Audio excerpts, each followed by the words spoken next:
Microphones, So they should microphones, be able to hear us now. microphones. Yay, microphones. Hi, chat. I turned on, like, I went to a website just to look up a giant list of, like, spicy foods, so just to, like, jog my mind a little bit, and there's a ad in the bottom right corner, which is annoying, but it was playing somebody making a matcha latte. It's it's like, what? That's a little random, but okay. Right. It's like, I can't stop watching. It's like a train wreck. Kind of like the Instagram Turkish chefs. I've seen all those Yeah. videos. Uh-huh. Halftime the Gosh. food looks terrible, but it's still enjoyable to watch. Right. I like watching amateur chefs. I think they're hilarious. Oh, Veru. Blue, have you played that yet? What? The Devil's Ruin quest? Nope. Oh my god. Oh, you're missing out. He's heard the audio, I think. I think Yeah, I've the already heard audio the got audio. spoiled. Did you hear him singing? Did you hear Yeah. Shaq sing? Yeah. Okay. Okay. I heard that was like a month ago. Right, when they spoiled it or Yeah. somebody spoiled it. Well, they released it. I mean, whatever. I already Right, weighed in on your conversation on that. I still think it was funny. Oh, it's freaking hilarious. I'm waiting for the ghost to profess its love to Zavala. Because you want to talk about, that's a fun audio clip, is that one. Go Zavala. back and listen to that one. I've heard Zavala. Oh, it's, I don't know. Ghost is like drunk. He's drunk. It's so great. Like, I don't know if it's been in game yet. Like, No, it's not. Okay. But I think it's amazing. I bet you a Crimson Days thing. I bet you that comes out. It's so amazing. Luckily, I avoid most spoilers on Twitter because most people I follow don't post them. So yeah. So there's one more exotic quest coming out, the Berserker quest. Mm-hmm. Or not Berserker. What is it called? Bastion. Bastion. Which all I get an image of is the stinking robot from Overwatch. Okay. But, yeah, tank mode.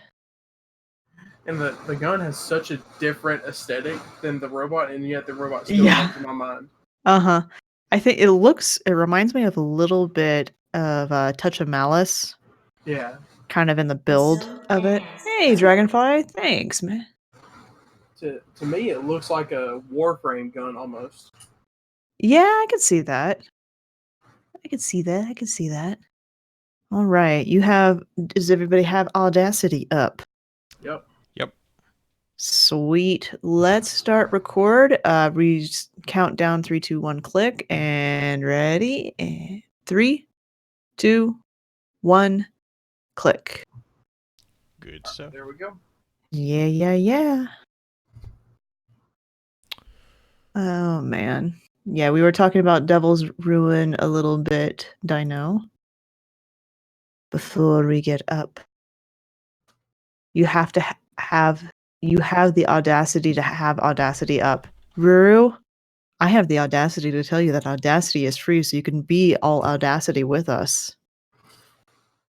Yeah, I looked at it a couple of days ago, and I was like, "Oh, it's the top recommended free audio thing." So I guess I'll go ahead and download it.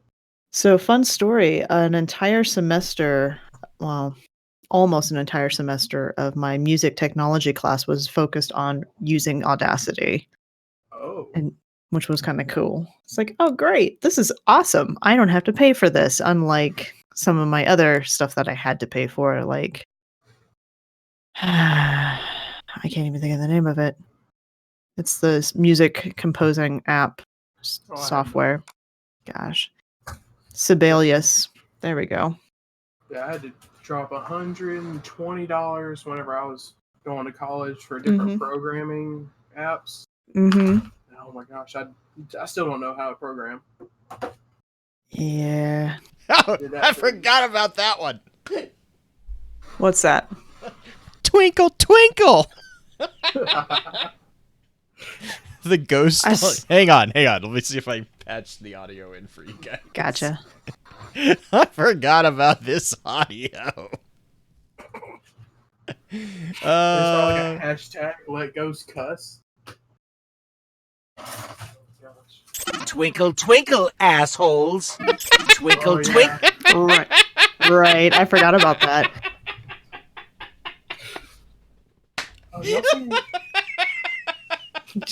Blue's broken. I remember when I found that. It was the best thing ever. So is that like something Bungie actually recorded? I can't remember if it was buried in the files or if someone clipped it together, but I'm pretty sure it was buried in the files. Oh my god. That would have been. Hang on, let me send this over to Pins. I found my Ghost in Zavala love fest. They've been what? Oh, they've been sharing a clip around of they're using the emote where they hold the jukebox over their head. Going up the elevator to Valos to Ark. That's not Valos to Ark, the arms dealer. Yeah. I forgot what song they patched in over it, but all of them in that call were dying. Oh, I bet. That is one of the best emotes they've come out with lately, just because you can use it for everything. Yeah. I think my favorite one I've seen is somebody standing on Titan while it's raining with the emote just off to the side facing Sloan, getting rained on. It's like, oh my gosh, that is brilliant. Someone posted, like, there's an account that's posting that with, like, every destination vendor. They did it for Anna Bray. They did it for Sloan. The one with Anna Bray, isn't that the one where they're outside and they're, like, against the building? They're, like, on the wall. Out the window. Oh my gosh.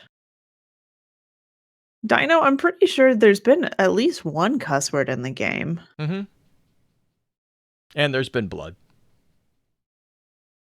They just disguise it as Cabal Splash. Oh, right. Yeah. Right. They're like, it's not blood. It's not blood. It's engine oil. But it just happens to explode violently when you shoot them in the face. Could be worse. Let's see here. Are you two ready for top 3? Mm-hmm. Yes, I am. Sweet. And I like how you put a-hole isn't that bad. Black flag. Considering you won't put the word asshole in chat. Or as Justin says, all right, listen, we can't use the fuck word to describe our curse words, okay? So they're fucking stupid is what they are. No.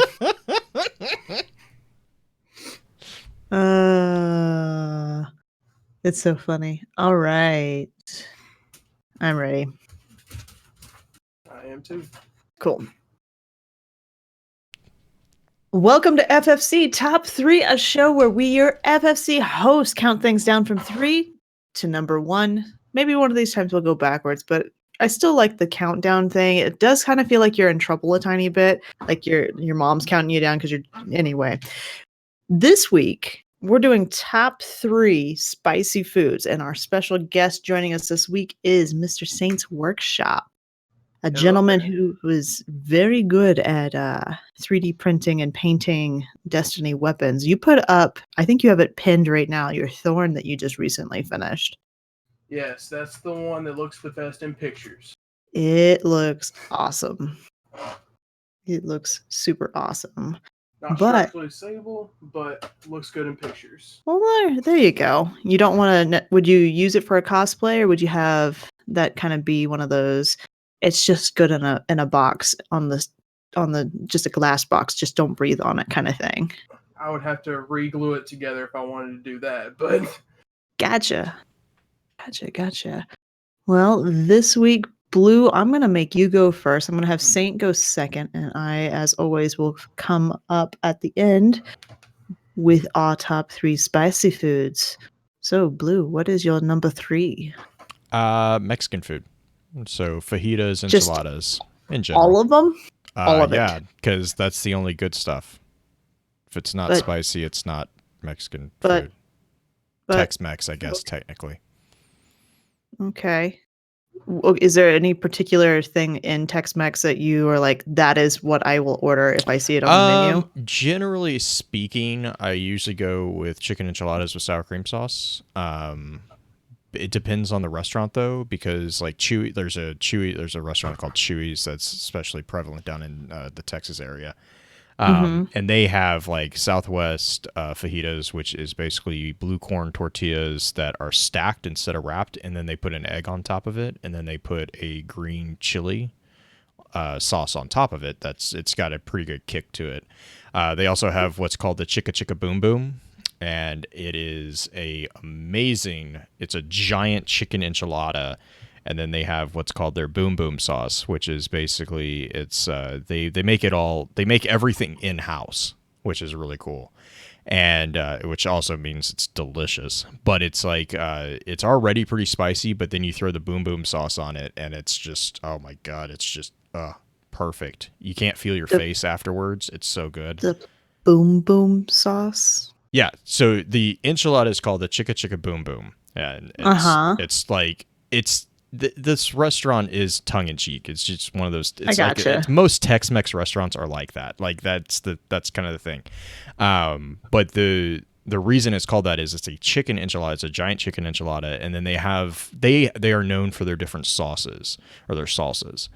And one of their more infamous ones is called the Boom Boom sauce, and it's basically like it's almost like a queso-esque sauce.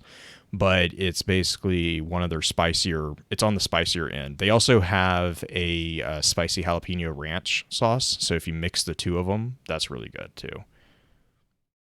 Okay.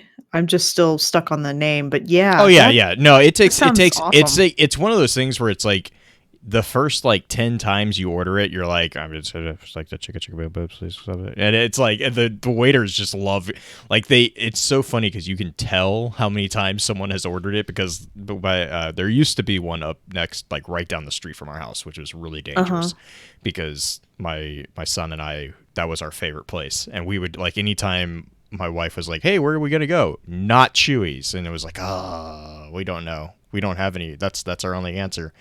But it was so funny because like you could tell the people who hadn't been there and the people who were used to it, because the people who had been there, they'd be like, I'm going to have the chick, and the waiter's like the chicka chicka boom boom. And they're like the chicka chicka boom, but like make it really loud.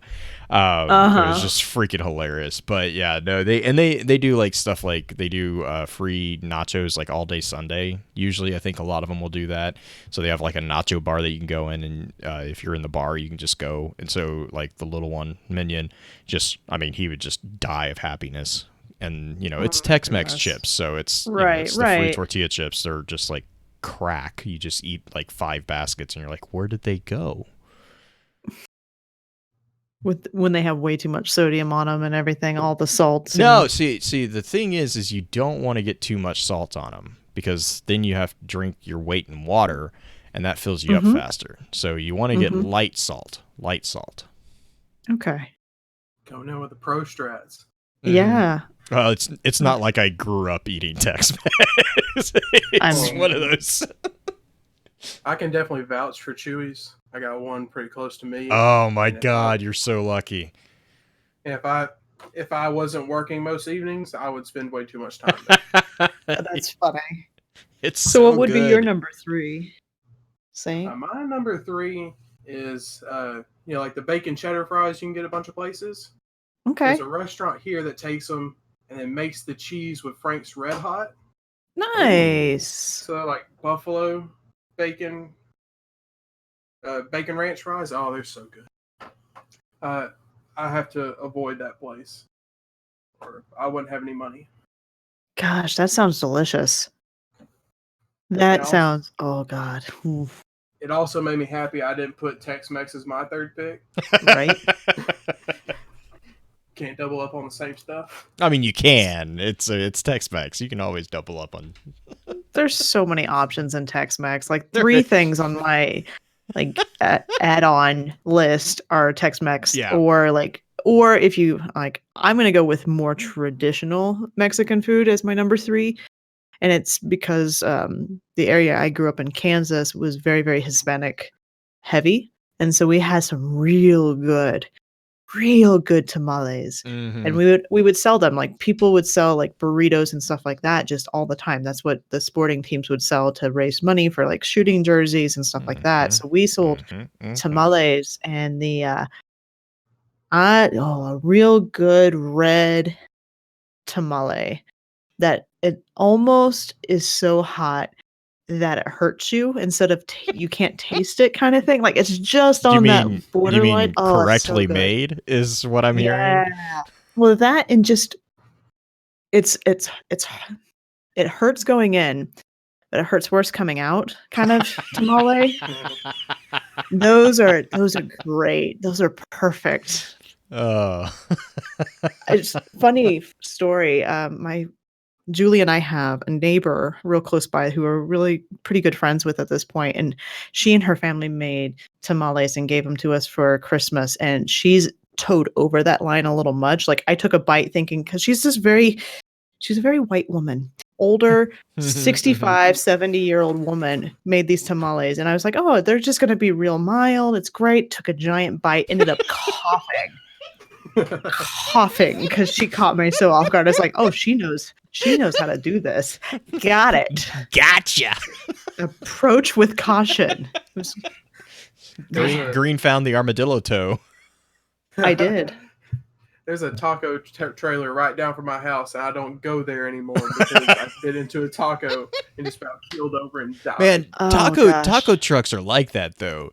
You find one and they're like, it's like, oh my gosh. It just so depends. funny. It really depends. Like, there's a joke of going into an Asian restaurant or like, even at like good, like Middle Eastern restaurants that have some spice and heat to their stuff. And you have to give them levels of, do you want American 3 or do you want Indian 3 that's or my what, next where are one, we going? actually. That's my really? next one, yeah. There you go. Go for it. So we have a Thai food place that's in the area, and they have they're kind of like a fusion. Like they're not, but they are. So they have this thing that they call Robin Hood ribs, and basically what they do is they take a rack of ribs and they marinate it overnight in their own spice blend. But it's like all Thai spices, and then they take all the excess and they put it in a sauce that you can get on the side. So it's already kind of pretty spicy just in general. And then you get the spice, like the sauce, and that's their like, would you like it? So they do 1 through 5, and it's gotten to the point where it's like, I'm pretty good with like 3.5 to 4, but anything above that, you can't feel your face. Like, I am not joking. They accidentally gave me a 4.5 one time, and I oh my god, I died. Like, I ate it. I made it through, but I really I didn't have any sinus problems for the rest of the month because I didn't have a sinus. Like, I was like, it was gone. Like, I just burned I was like, so, but oh gosh, yeah, Thai food. And then we just found there's a place that literally just opened last week or the week before last. That's right down the street from us. It's same type of thing. They do their own, like they have their own type of style of different traditional dishes, but like their own kind of take on them, which is like awesome. Like, you just go in and you can talk right to the owners. It's a very small place, and they're the exact same. They're like, how spicy do you want it? And I'm like, medium. They're like you medium or like us medium? I'm like, yes. Like, I don't know. Like, there's such a big difference though. There's like, a huge difference. If you're not used to eating spicy food all the time. Oh yeah, no, yeah. Well, and that's the thing is like, so there's actually a good number of Thai food places in like the KC area. We had one that was called the Thai place, and that was one that literally they did 1 to 10, and if you hit above like probably 6 and up, you were gonna be in pain.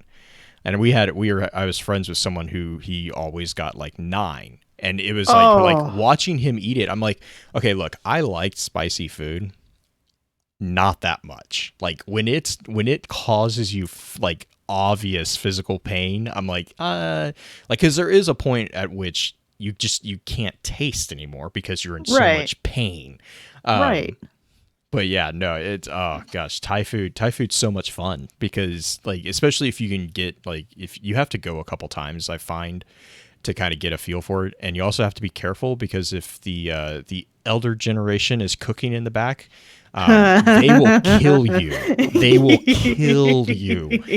I've noticed like because Bangkok Pavilion, they'll do like they have like their grandma will cook in the kitchen, and I've gotten to the point where I sometimes will ask, I'm like, who's making the ribs, and they're like, oh, grandma, and I'm like, okay, let's do a 3, and if it's anyone else, I'm like, okay, let's do a 4, like because someone's definition of a teaspoon is so much.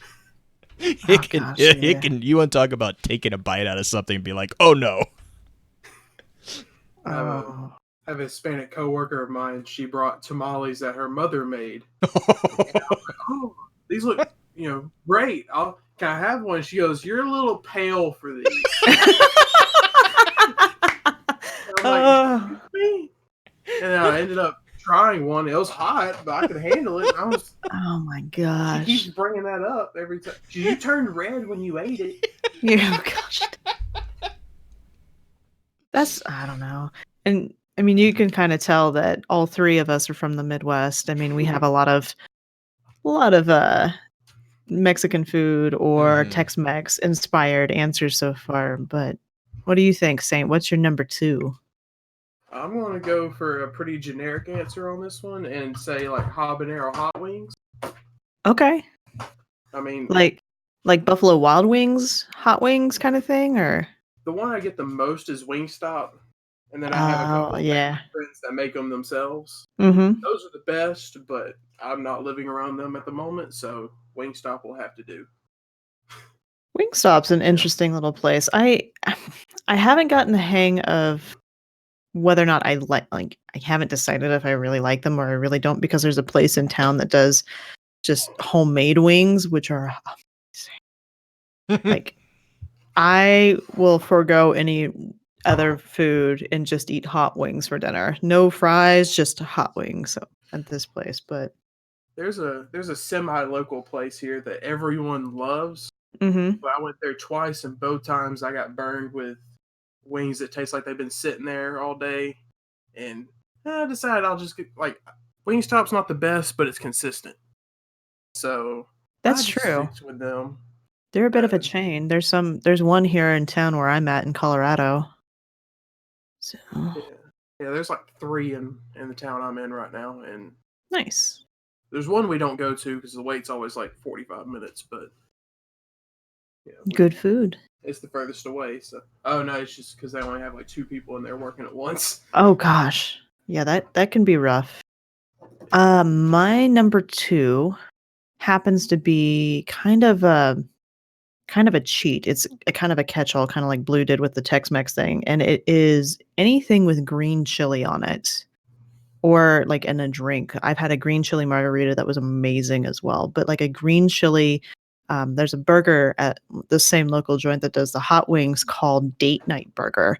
And what it is it's a hamburger patty with date puree, green chili strips, and goat's cheese. And it is so good. It sounds weird. It sounds super weird, but it is delicious. If you like a little sweet and salt and spicy, I would totally try that. It's amazing.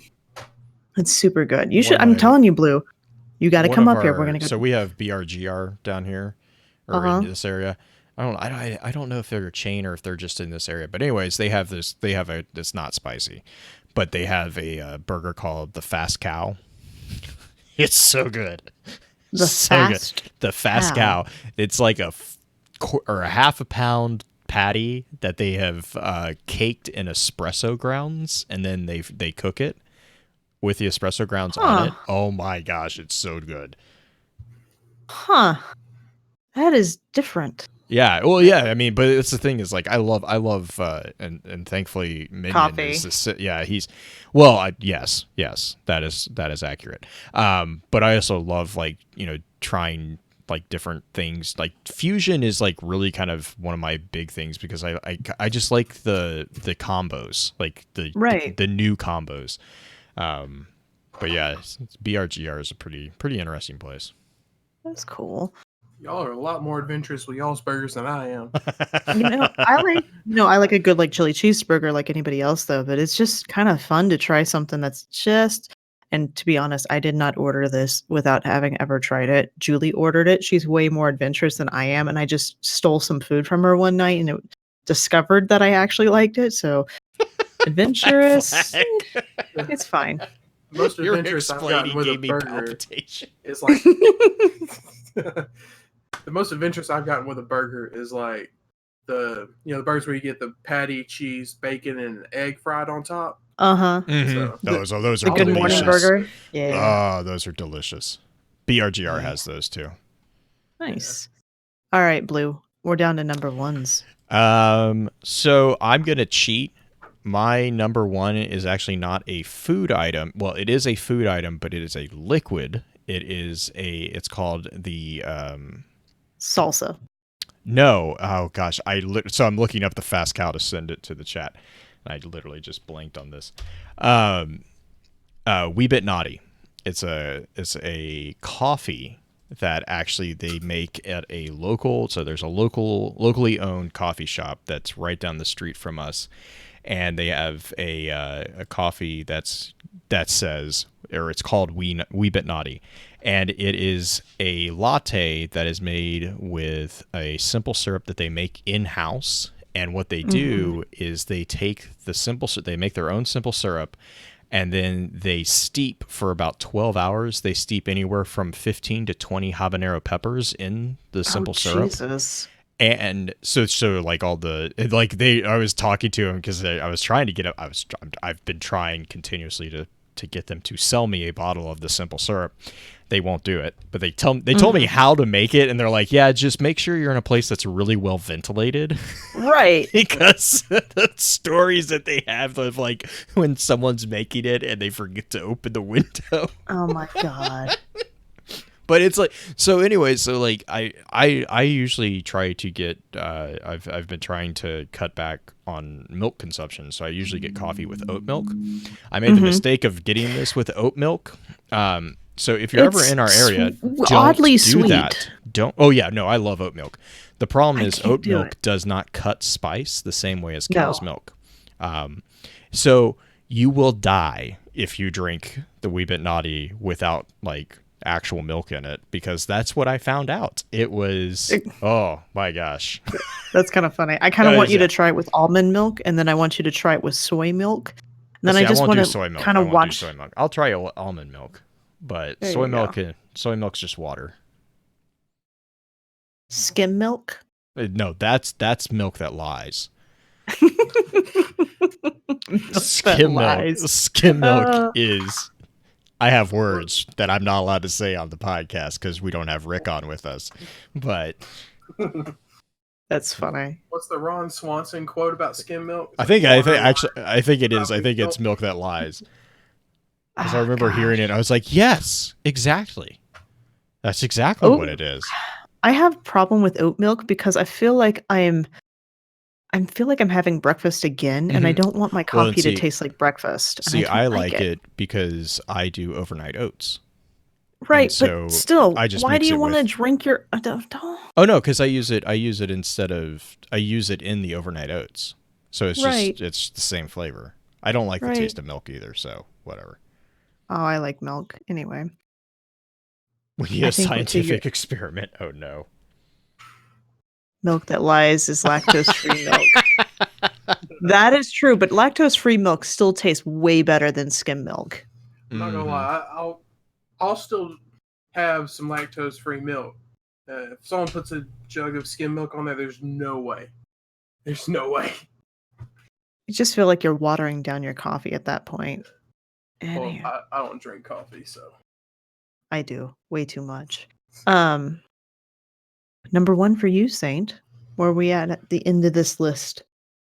So I'm going to go with not necessarily homemade sausage, but like from a smaller butcher shop or something like link sausage, Mm-hmm. whether it's deer sausage or pork sausage.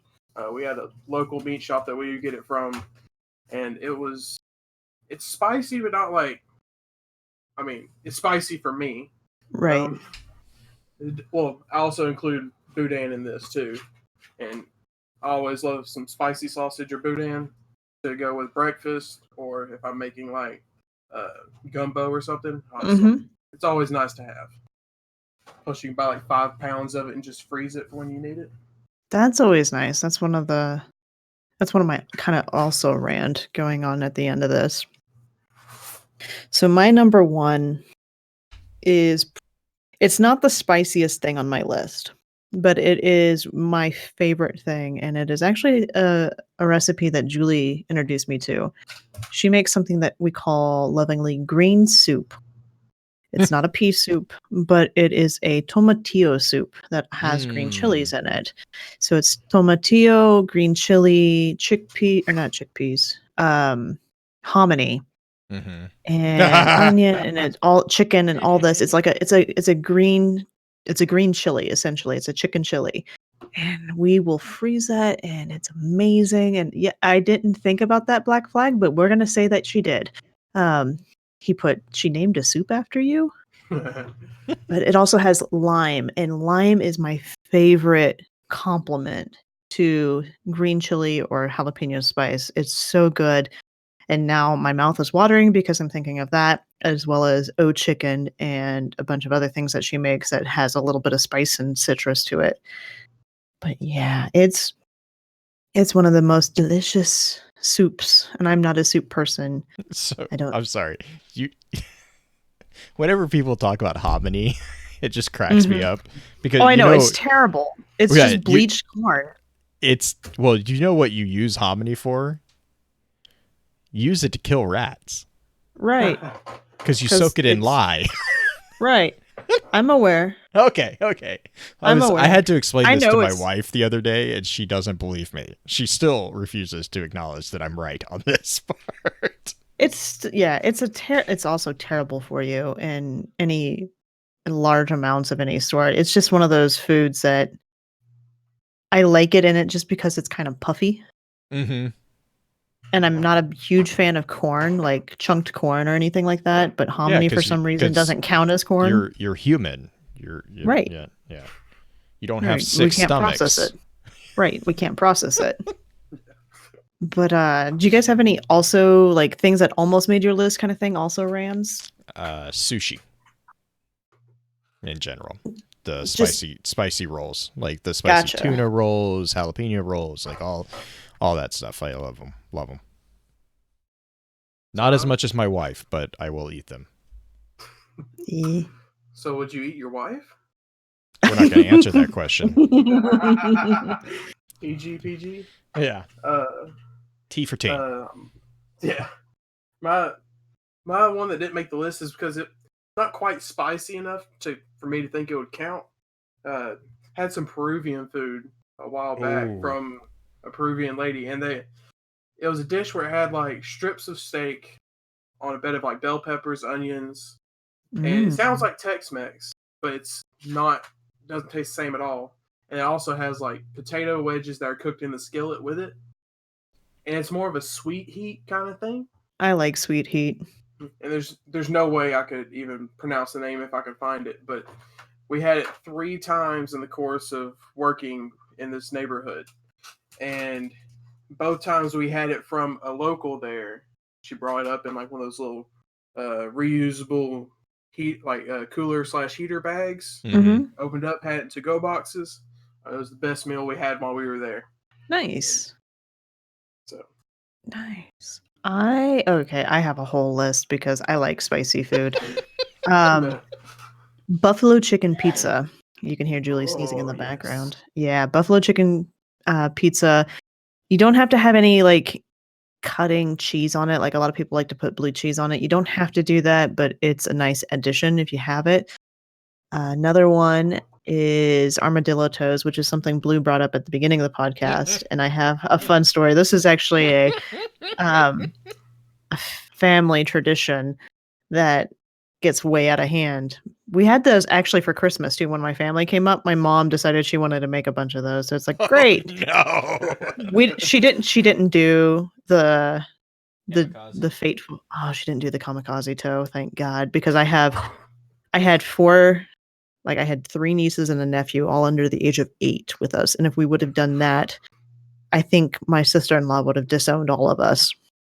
But killed them. Right. Like the kamikaze toe is no joke.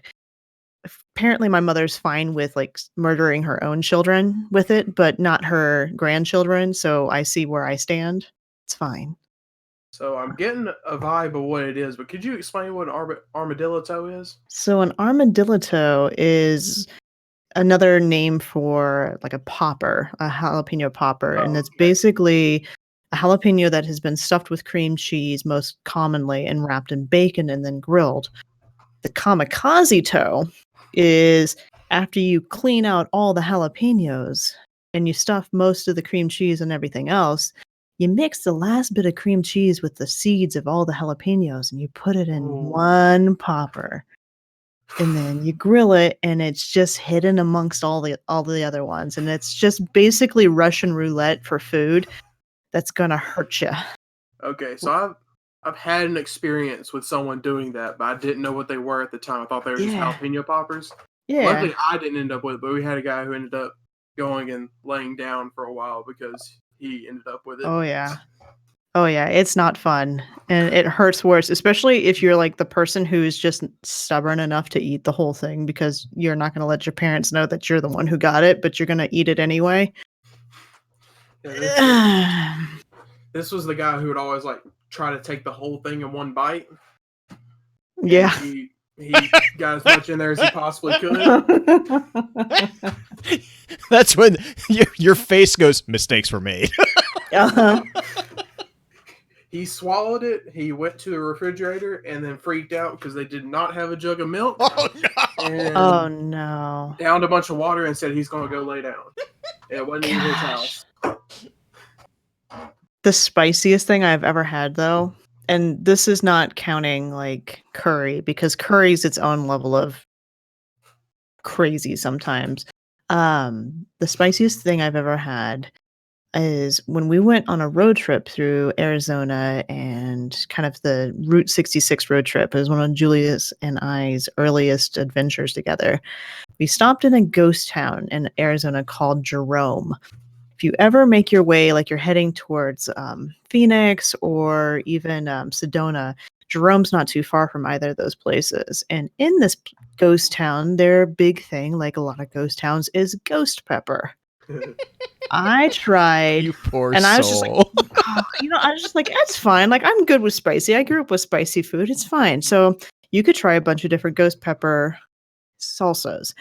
Variety of heats. It was hot. They were all hot, but some of them were cut with like honey or had other things to help hamper the heat. I made the mistake. It's like, I'm trying these. I'm fine. I'm like a little bit of a sweat going on. And then they had just the pure liquid sin ghost pepper salsa. And I kid you not, I took the chip and I just dipped it in the side. Like, I didn't get a whole bunch of it on the chip because I'm not suicidal. I just dipped it in. And so the glistening of the chip was all that was the sauce.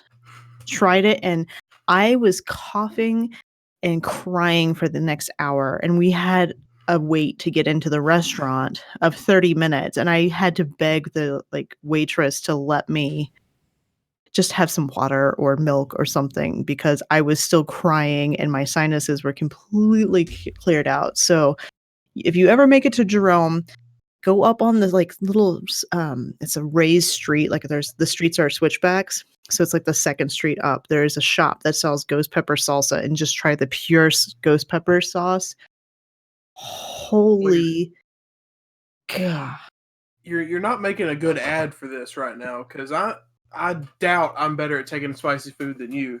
So no, see, here's the great thing about spicy food. Though. It's fine. You'll be fine. It gets your adrenaline running, and you burn extra calories with it because you're sweating everything and trying to get it out of your system so stinking fast. It's great. You see, I'm the guy who's been lucky enough to have someone else in my group at all times that is the one who does that first. So I know not to. So who's going to be the sacrifice today? Not me. I never volunteer anybody. They volunteer themselves, so it's not my fault. What doesn't kill you makes you stronger, right? Dragonfly, I don't think that's how it works. I'll just stay at the strength I'm at. Yeah, it's fine. It's fine. I've survived. I may have lost a few brain cells in the process, but I'm here. Well, you got hundreds of them at least. I mean, we'll say that. All right. Unless you guys have any other ones you want to add to it, since I kind of took over the last bit of the podcast for this one. Nope. Cool.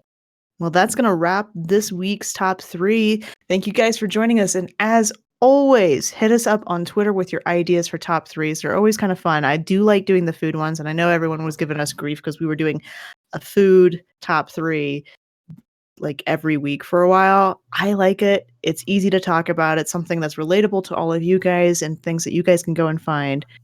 But hit us up on Twitter, hit us up in Discord, email us at focusfirechat@gmail.com. And remember, everybody loves the list.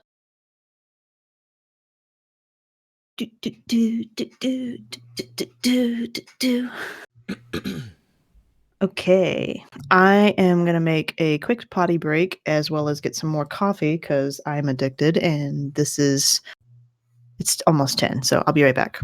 Mm-hmm.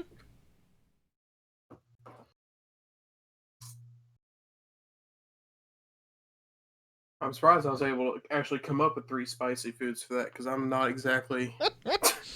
She told me, and I was like, oh no, I'm gonna have to restrict myself to 3. See, she sent me that, and then she was also talking about before the show about how she had to go looking for them to jog her memory. I had to do the same thing, but it wasn't exactly jogging my memory. It's like, what foods exist? Well, I had to avoid just doing Tex-Mex, hot wings, and I couldn't think of a third one. And then I actually was able to piece them together. I guess Frank's Red Hot counts, even though it's just basically buffalo sauce. Mm-hmm. Don't forget the taste buds lost. If you can't taste anything, then no food's actually bad. I mean, you can eat healthy real easy then.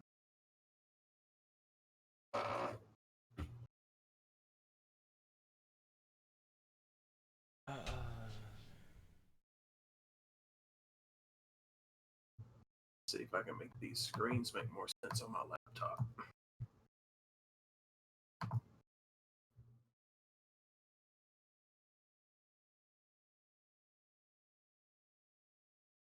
Now, I want to try to make more of these live because I keep listening to them while I'm at work, but it's a lot better time when you're here live. We try. Spicy mac and cheese. Spicy mac and cheese is actually not too bad. Spicy mac and cheese is amazing. I love chili mac and cheese. Yeah, I'm going to have to pass on that one. Oh, no, it's good. Good stuff. I had one that was like a mac and cheese with grilled chicken made spicy. Oh, it was so good. Nice. I can't remember where it was from. Chicago dogs. The pepperoncinis. Those are good too.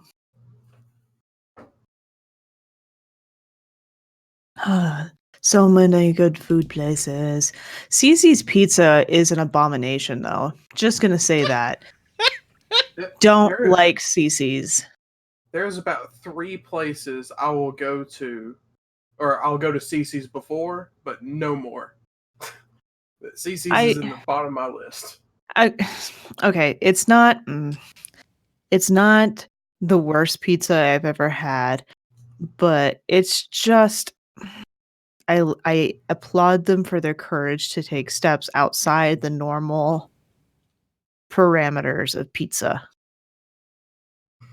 That being said, taking 18 special needs students to a Cece's Pizza buffet and letting them have their way with it.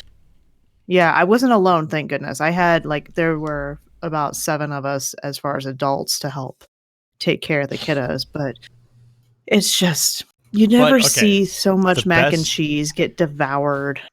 And the best thing about CC's is the cinnamon apple pizza. Yeah, that's okay. That dessert pizza. Dessert pizza is like fine. Whenever we got taken as kids, I'd be like beeline right to that thing. I'm like, nope. I always that's mine. Get the ham and cheese pizza because it's simple enough that it's not terrible, and then I eat a couple pieces of that, and I go get a cinnamon roll. Or the Bavarian cream pizza, and that's it. When I was a kid, I loved the brownies, but I tried some of them again. And Pizza is amazing. See, pizza is most of my job, so I avoid pizza at all costs. I gotcha. No, I was a cheater in high school biology class when we had to create a food representation of a cell. A plant cell or an animal cell, and I literally just bought a dessert pizza and put an apple in the center of it. Just a whole apple. You got the ribosomes and you're not wrong. You have all the pieces right there. I didn't have to do shit. But order it and pay for it. It was amazing. Your teacher is probably like, I hate you so much. Yeah, I was that kid. Why are you booing me? I'm right. I thought about it. If you can think about it and figure it out ahead of time. I was only brave enough to do something like that once with an engineering class. We had to make a robot that would push like wooden blocks off a table. And so we just made and it had to fit in like a 1x1 square, or it was like 6 inches or 12 inches. I can't remember. I had to fit in that square, but we didn't have a height limit. So we made just a long arm that would cover the Next whole year, table. we had a height limit. And the programming just had it go forward and reverse real quickly, so it fell over and it spun in a circle, and then sang a little song to take up the rest of the time. And then she thought it was funny enough. She gave us an A, but there you go. Buffalo chicken pizza is amazing. White sauce, chicken, spinach, mushroom kind of. Yes. The only thing I would add to that is red onion. That's I'm always down for a white sauce pizza. Yeah. It's delish. It is delish. You ready? Yep. Let me get this noted over here. Nope. There we go. So, if I pull up a screen over Discord, this call should still keep going, right? Yep. Yes. Yep. All right. We'll pull up the actual notes then. Good stuff. All right. Welcome to Focus Fire Chat, recorded live on January 10th, 2020 over on twitch.tv/FocusFireChat. As always, want to give a big shout out to our live chat here with us tonight. Thank you so much for joining us once again. This week's episode is going to be focused around exploring the lore book Eva's Journey, which I misspoke on our last episode. I said Dawning Delights. I was completely wrong. That's next week. This particular episode will serve as what we have come to call the intro session of the week's exploration. Before we go any further, however, let's run through a quick introduction of who all we have with us on the show. As always, this is your host, Blue Crew 86. And this is the bullet journaling, green-eyed music lover. And that's not my best work. It's fine. I nearly made it. And last, but definitely not least, in this hot seat as guest co-host, we have our good friend SaintsWorkshop. Saint, how are you doing? Pretty good today so far. Yay! Nice. All right, so usual introductory question next for you. Where can we find you out on the internet? Mainly just Twitter at SaintsWorkshop, no uppercase and no spaces. Yep. Is it just Twitter, or you're also on Discord too? Are you in any like other servers or? Yeah, I'm in the Focus Fire Chat server, and then I'm also in the Aztec Ross server. Nice. Cool. Nice. My questions for you is not going to be, there's going to be some traditional questions of like, how did you get into lore? But there's also going to be the questions about your prop making, because that is not a typical hobby that you see a lot of people doing, and you have some really, really well crafted pieces that I want you to brag about, basically. So first question, super simple, super easy. How did you get into lore? So, in the dark age of Destiny 2, around Curse of Osiris, I was looking for a reason to stay invested. That's a good reason. I found Bice videos on like the Books of Sorrow and like making the enemies a lot more interesting. Mm-hmm. And once that I knew all the enemies had these crazy stories of that could be their own games in themselves, it definitely invested me a lot more. And then I found the story of Saint 14 through that. And I'm always a sucker for big last stand kind of stories. Okay. And then this name came about, and yeah, I've been sticking with it ever since, listening to y'all's podcast and keeping up on buy videos and finding it in the game myself. Nice. What would you say is your favorite of the stories? You said kind of the last stand idea, but is there a lore story that you're like, yes, this is my jam. This is where I find my connection to the game. So the first one I found was Saint 14, of course. It was it's kind of hard to call it my favorite lore story now after, he's back in the game now, which first time I've had a game with a dream come true like that. Right. And then I love the story of Super Good Advice. Mm-hmm. I went back to it and read it, and I really like the idea of a best friend gun for some reason. There are so many. Okay. I like Super Good Advice, but Super Good Advice is kind of also one of those guns that it would have such a personality that it would be either annoying, slightly creepy, or completely not PG. Like it would just yeah. That's my headcanon for Super Good Advice. Oh, I need to send you the ad then. I think I got that one. Because I remember like getting it. I think is that the one that I think Wicked did? Wicked wrote it, and I'm pretty sure that it's amazing. Sentinel Grey read for it. Okay, either Sentinel or it was so good. Or my thing with SGA was always like when you read about it in the lore, all I wanted was for them to put like the Janet or the little smiley face icon on the heads up display with it. That would like be like as it got lower on ammo, it got angry. And then when you reloaded it, it got happy again. Because the Super Good Advice in lore has a personality. It was made to be a companion. And so, oh my gosh, like I was like, oh, just give me. I can't remember what it's from. Reach or no ODST. The city. Oh gosh, I just blanked on the little AI guy. I don't remember. Anyways, his icon is always the little smiley face. And he's like the janitor. Virgil, thank you, Pens. He was like, that's how he interacted with people in the game, was this little like smiley face. And he was like the city manager AI. But that was like that. Seriously, every time someone brings up Super Good Advice, I'm like, that would have been the best heads up display thing, is just like have it where if like it gets half clip, it starts getting like serious. A quarter of clip, it starts getting sad. And then you reload it and it's happy again. Like I just Superintendent. Oh gosh, I want to know what the sound design for something like that would be, because that the bullets would they necessarily sound exactly the same at the beginning of the clip as they would at the end of the clip, or would you have slightly down pitched?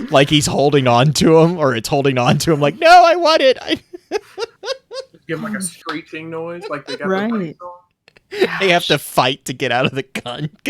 And then you have, was it Super Good Advice? Darcy has a personality too. Yeah, they have a little bit. Darcy has a personality. To be fair, most of the weapons in Destiny have base AIs programmed into them. That's actually a callback to D1. There is a jump ship that makes a comment that there's a comment about if you're without a ship AI, you can plug your rifle into it, and your rifle has enough base AI to fly a ship. So like most of the weapons have base AIs, but the exotic weapons tend to have like it's like when you talk about like I'm going to default to Halo parlance. It's like the difference between a basic computer program and a smart or a dumb AI and a smart AI. Like as you get higher in the coloration rarity, you get more intelligent and more, I hesitate to say sentient, but more intelligent AIs until you get to like the super good advice, the Darcy's. Icebreaker, like all of those have a degree of not really independence, but they are kind of aware-ish of themselves. Darcy especially is aware, as same as super good advice. Like both of those. There's another one that I keep forgetting. But yeah, Darcy's the one that we find out that the weapons actually talk to each other. Especially the exotic weapons, they communicate with each other, and they actually gauge our guardians on their effectiveness with them. Wow.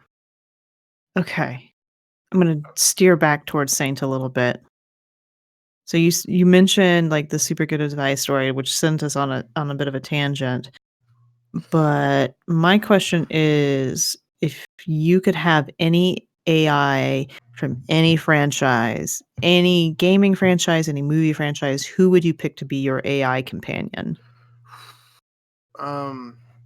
So to go with my lore answer, I'd say probably super good advice or Delta from Red versus Blue.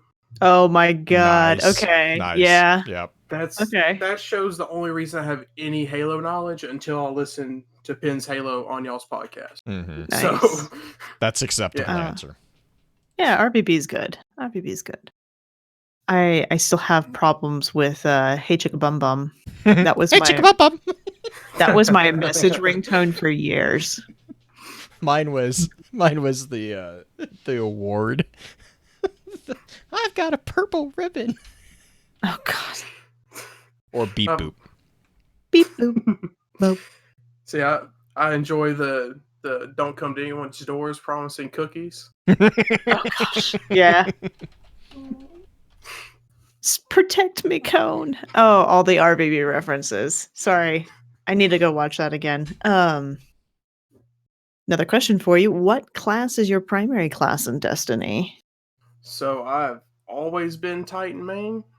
Here recently, my second character has been mainly a Warlock, mainly Arc Web. All right. Yeah, I always play Missile Titan or Bubble Titan as my main squeeze. So I have to give you props for doing like the Code of the Missile, because that is not an easy super to control because you can't see jack. But you also can get a ton of free baby smashes, and you throw on Syntheseps. Right. Basically like having a super every like 30 seconds. I wouldn't say it's a high skill super, but you just have to adopt the play style. Yeah, that's fair. That's fair. Crucible is, I'm glad they've kind of semi brought it back a little bit, because not gonna lie, it was stupid for a while. How easily you could spawn camp and spawn trap people and just run to the other side of the map and kill them again. Yeah, with the combining like the melee ability, and you just activate the super right before you hit the ground, you can get so much more distance out of it. Oh yeah. That's the main problem with it, is the fly distance doesn't feel very good. Okay. It feels like it just dies off a little too quick, but I understand why they did it. Right. It's super gratifying when you get a kill with it in Gambit, though. Oh yes, it's great for in those high stakes situations where an invader can really ruin you, and then you just solo super them and then get all mad. Oh yeah, those are good moments. And I actually wanted to kind of transition into what you do as far as your creation with the 3D prop stuff. And we actually kind of discussed this a little bit before the show, but how many weapons have you either painted or 3D printed and constructed yourself now? How many do you have in your collection? Finished, I have 8. I have 2 or 3 that I got part of the way through and didn't like how they were looking. And I haven't gone back to them yet. I mean, the latest one I'm working on is Perfect Paradox, and it's turning out pretty good so far. Nice. Only have 2 more pieces and then a lot of painting, but right. I'm about to be moving, so it's going to have to be put on pause for a minute. Now, are these full-size replicas, or are you doing scaled? Like the last word and thorn I did, they're full scale to me, but they may be a little too big. I ran into that problem with a couple of them that I can hold them and they're comfortable, Mhm. but I know I'm not an average size person. Right. And then I also made like an Apex Legends wingman. Oh, that's It turned cool. out too small, so Okay. sizing varies. Right.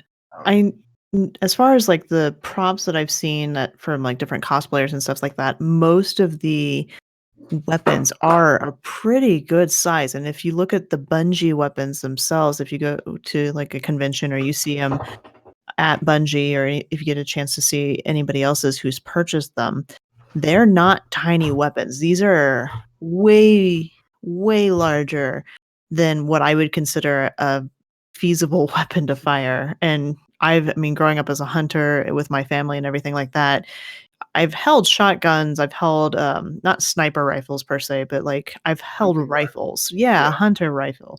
It's gonna. I I as a 15-year-old holding, obviously, I'm still holding a fairly small gun when it comes to I'm not holding a 12 gauge, I'm holding more like a 20 gauge, Mhm. but still, the weapons that you see in Destiny are so much larger than those. Yeah, So much. on the last word and thorn, I definitely leaned into the hand cannon. Mhm. Which because I always see them, they're like, yeah, this looks way bigger than a normal gun. So I scaled them up.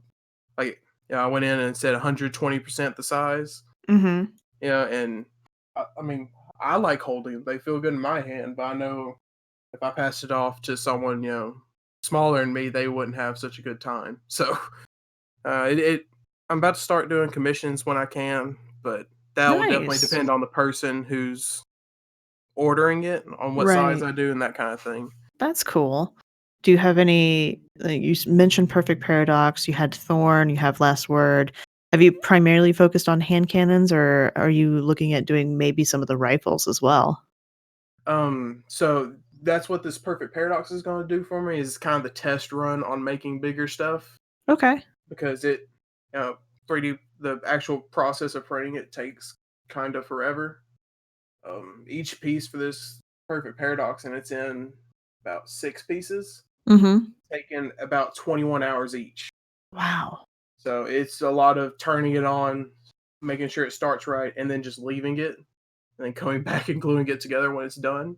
Right. Um, but yeah, if this turns out good, I'm definitely looking at like doing a couple SMGs, like the New City. I have a file for it ready. But Nice. hand cannons are definitely the most bang for your buck as far as time, Mhm. and plus they feel good to hold. And there's a lot of really cool Destiny hand cannons. How many pieces did it take to make Thorn? 'Cause Thorn, I this one was separated into 7 pieces. okay, that's not too Really. bad. Um, the original file, the cylinder was just smooth all the way around, Mhm.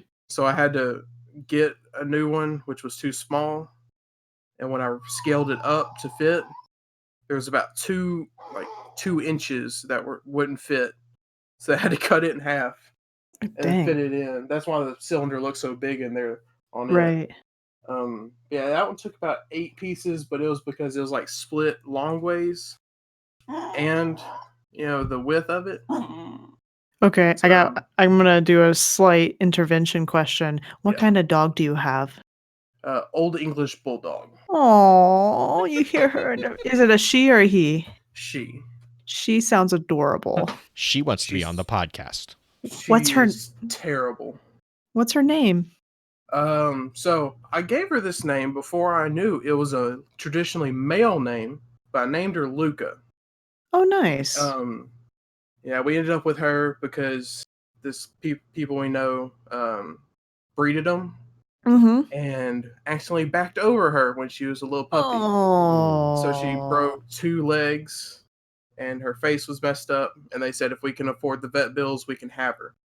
And she is still terrible to this day, but can run everywhere. Yay! I like happy endings. Yeah, So it was rough for about a month, and then yeah, we can't keep her out of anything. That's kind of a good problem and a bad problem to have with any sort of pup.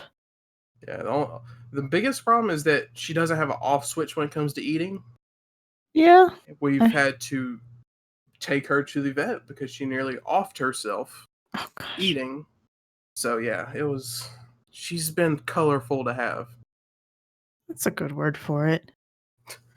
If you could 3D print any weapon in the game right now, which one would you choose? Like, not barring, like, there's no skill, like, nothing is too big, nothing is going to be too difficult to print. The painting, all of that would go super easy, but, like, if you had your dream 3D print, which one would it be?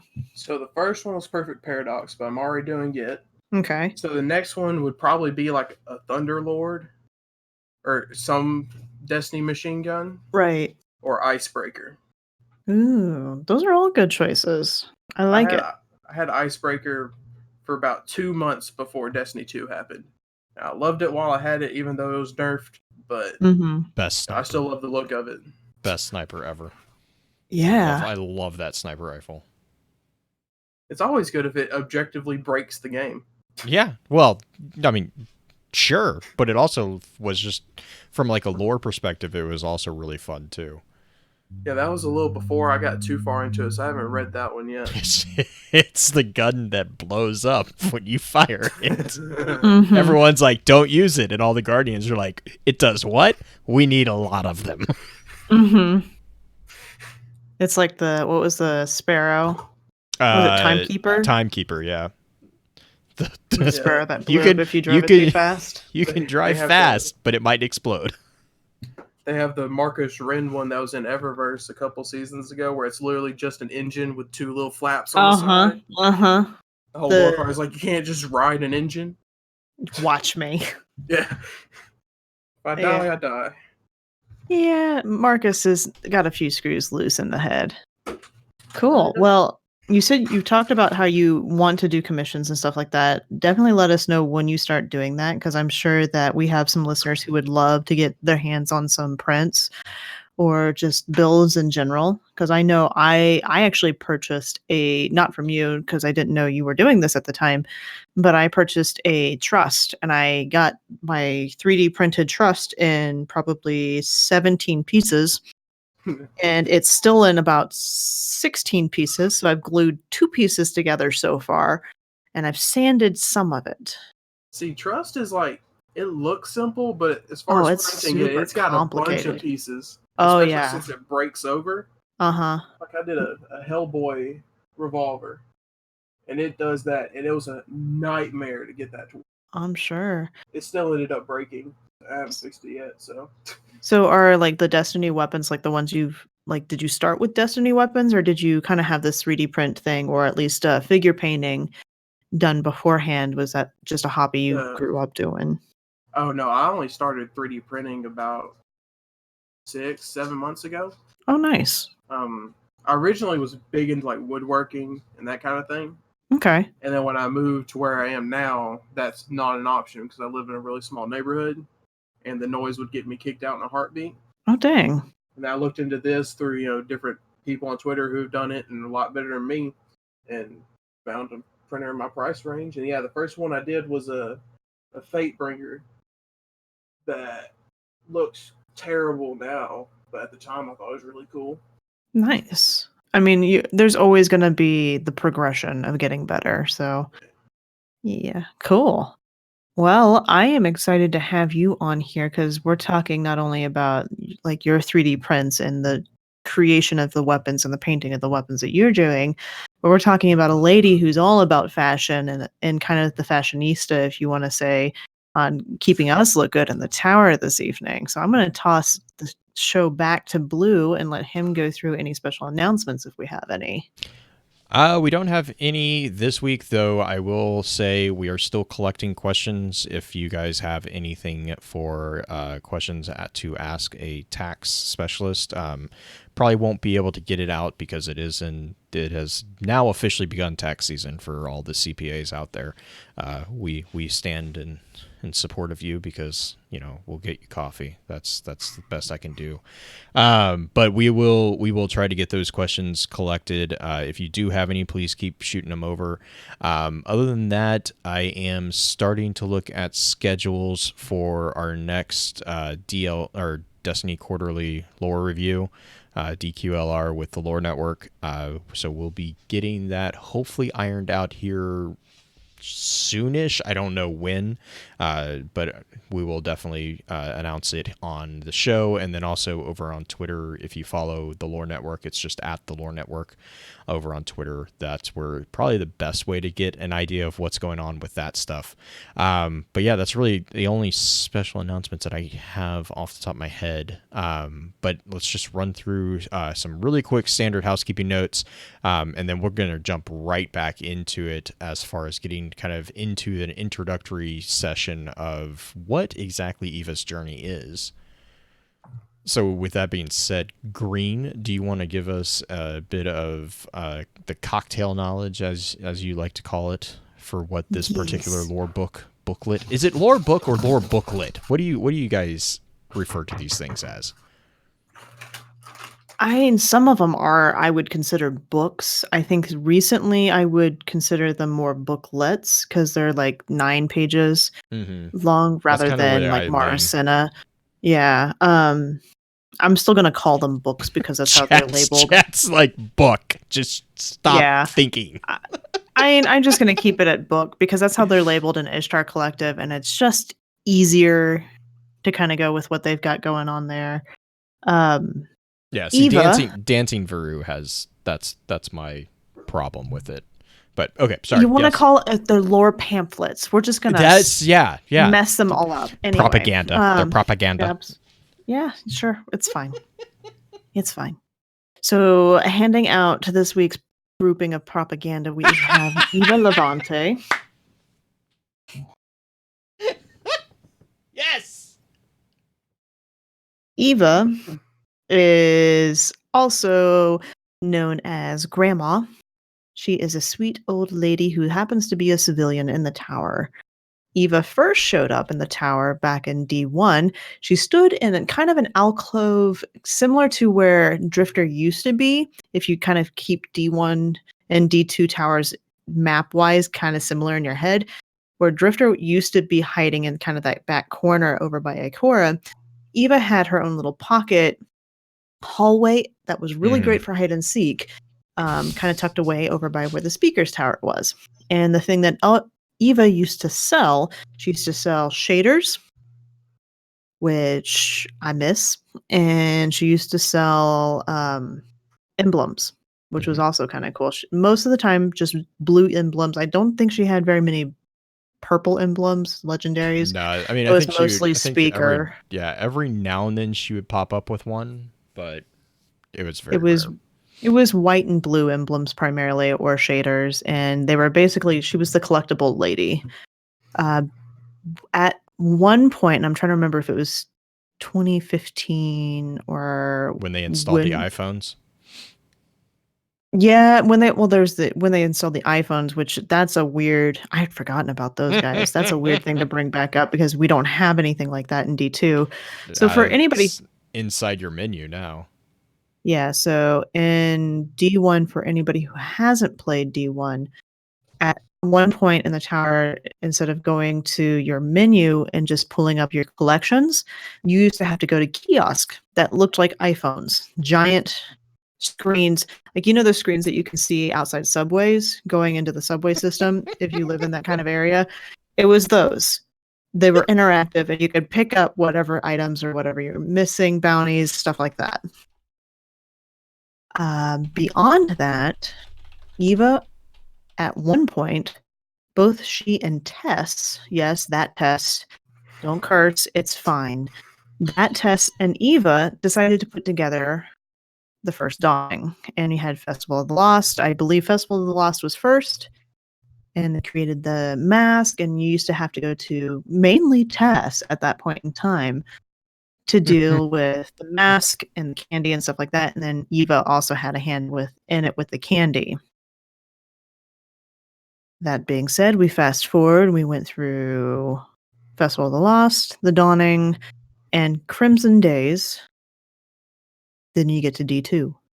And Tess magically has no hand whatsoever in any of the festivals. And it's just Eva, because apparently Tess and Eva, in some ways, have just parted ventures. We don't know why. Maybe they had an argument, but they parted ways. Lore-wise, they didn't.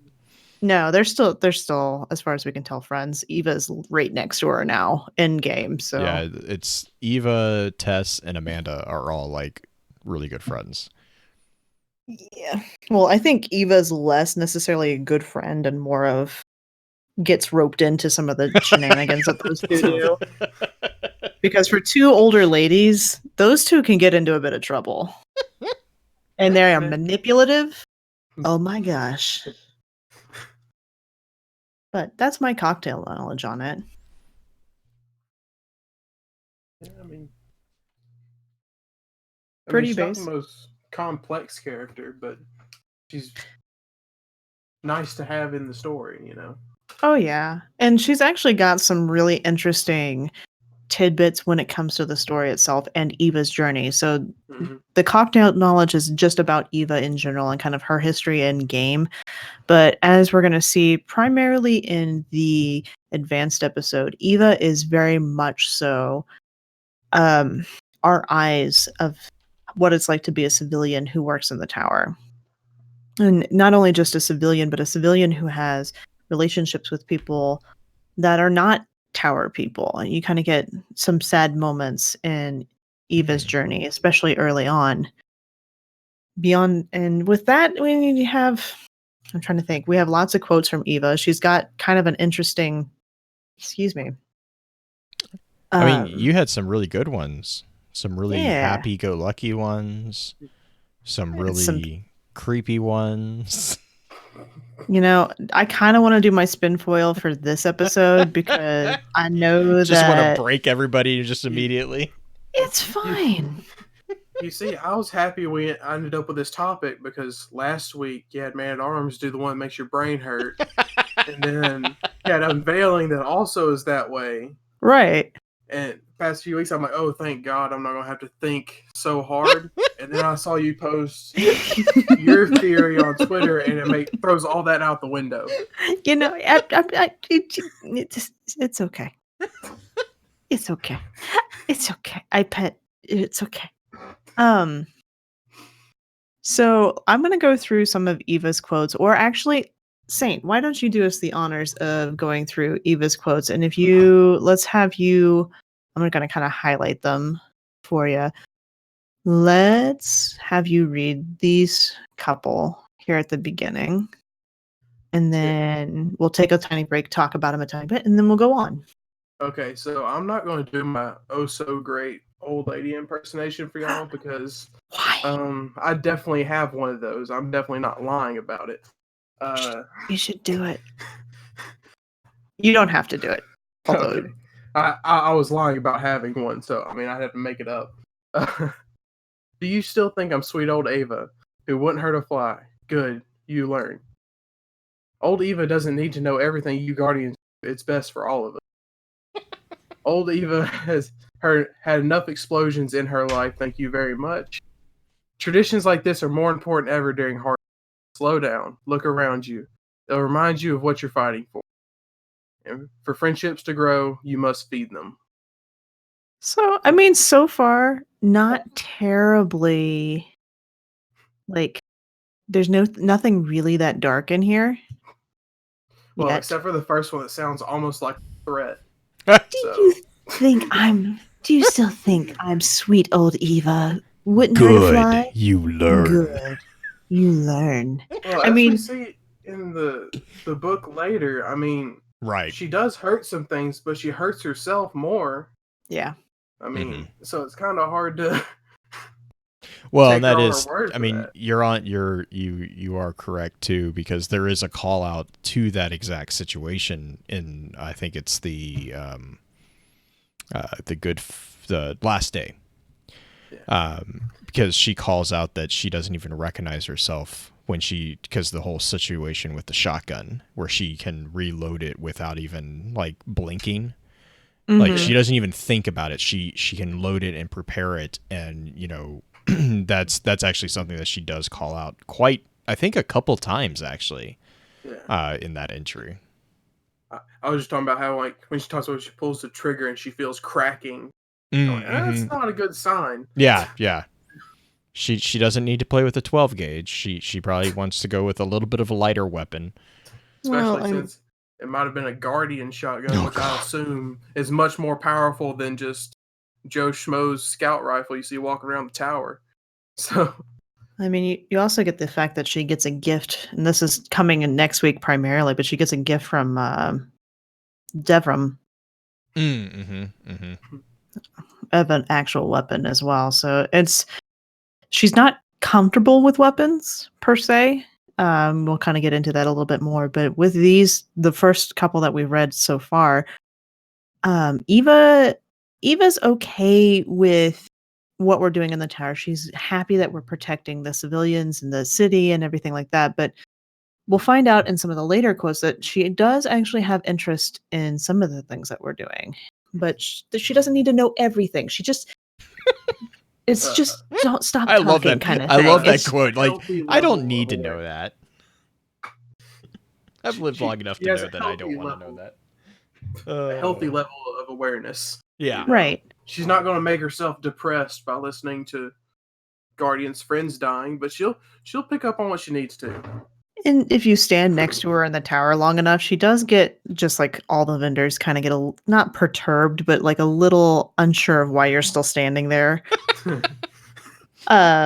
She'll mention that. Hawthorne's is the best. You're still here? Are you still here? Are you okay? You okay? I'll walk by just long enough for Eva to say, "Oh, your shoulders are bigger, you're stronger," and then make sure I leave before she, says something that's can be taken as mean.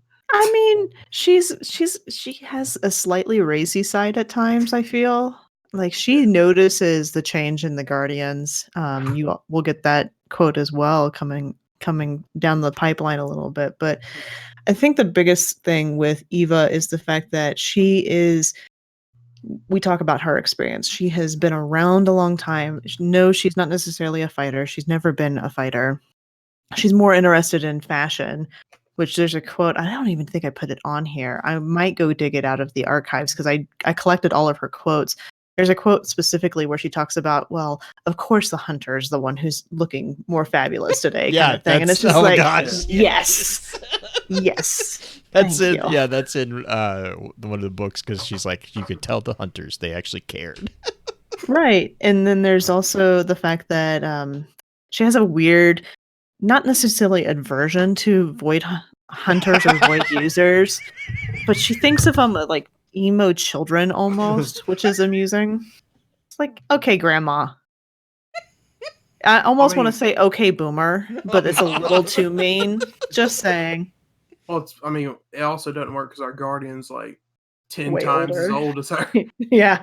But also the whole void thing's like you see it in their own void cards, like you won't understand the void till you use it, kind of stuff. Mm-hmm. Oh yeah, and she's got things for like the solar and the art classes as well, where she's talking about them.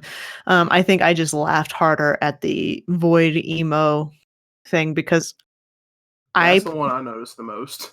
Yeah, it's the one that stood out to me. I play Night Stalker, so does Blue. So does one of my other friends who will be coming on later on down 2020.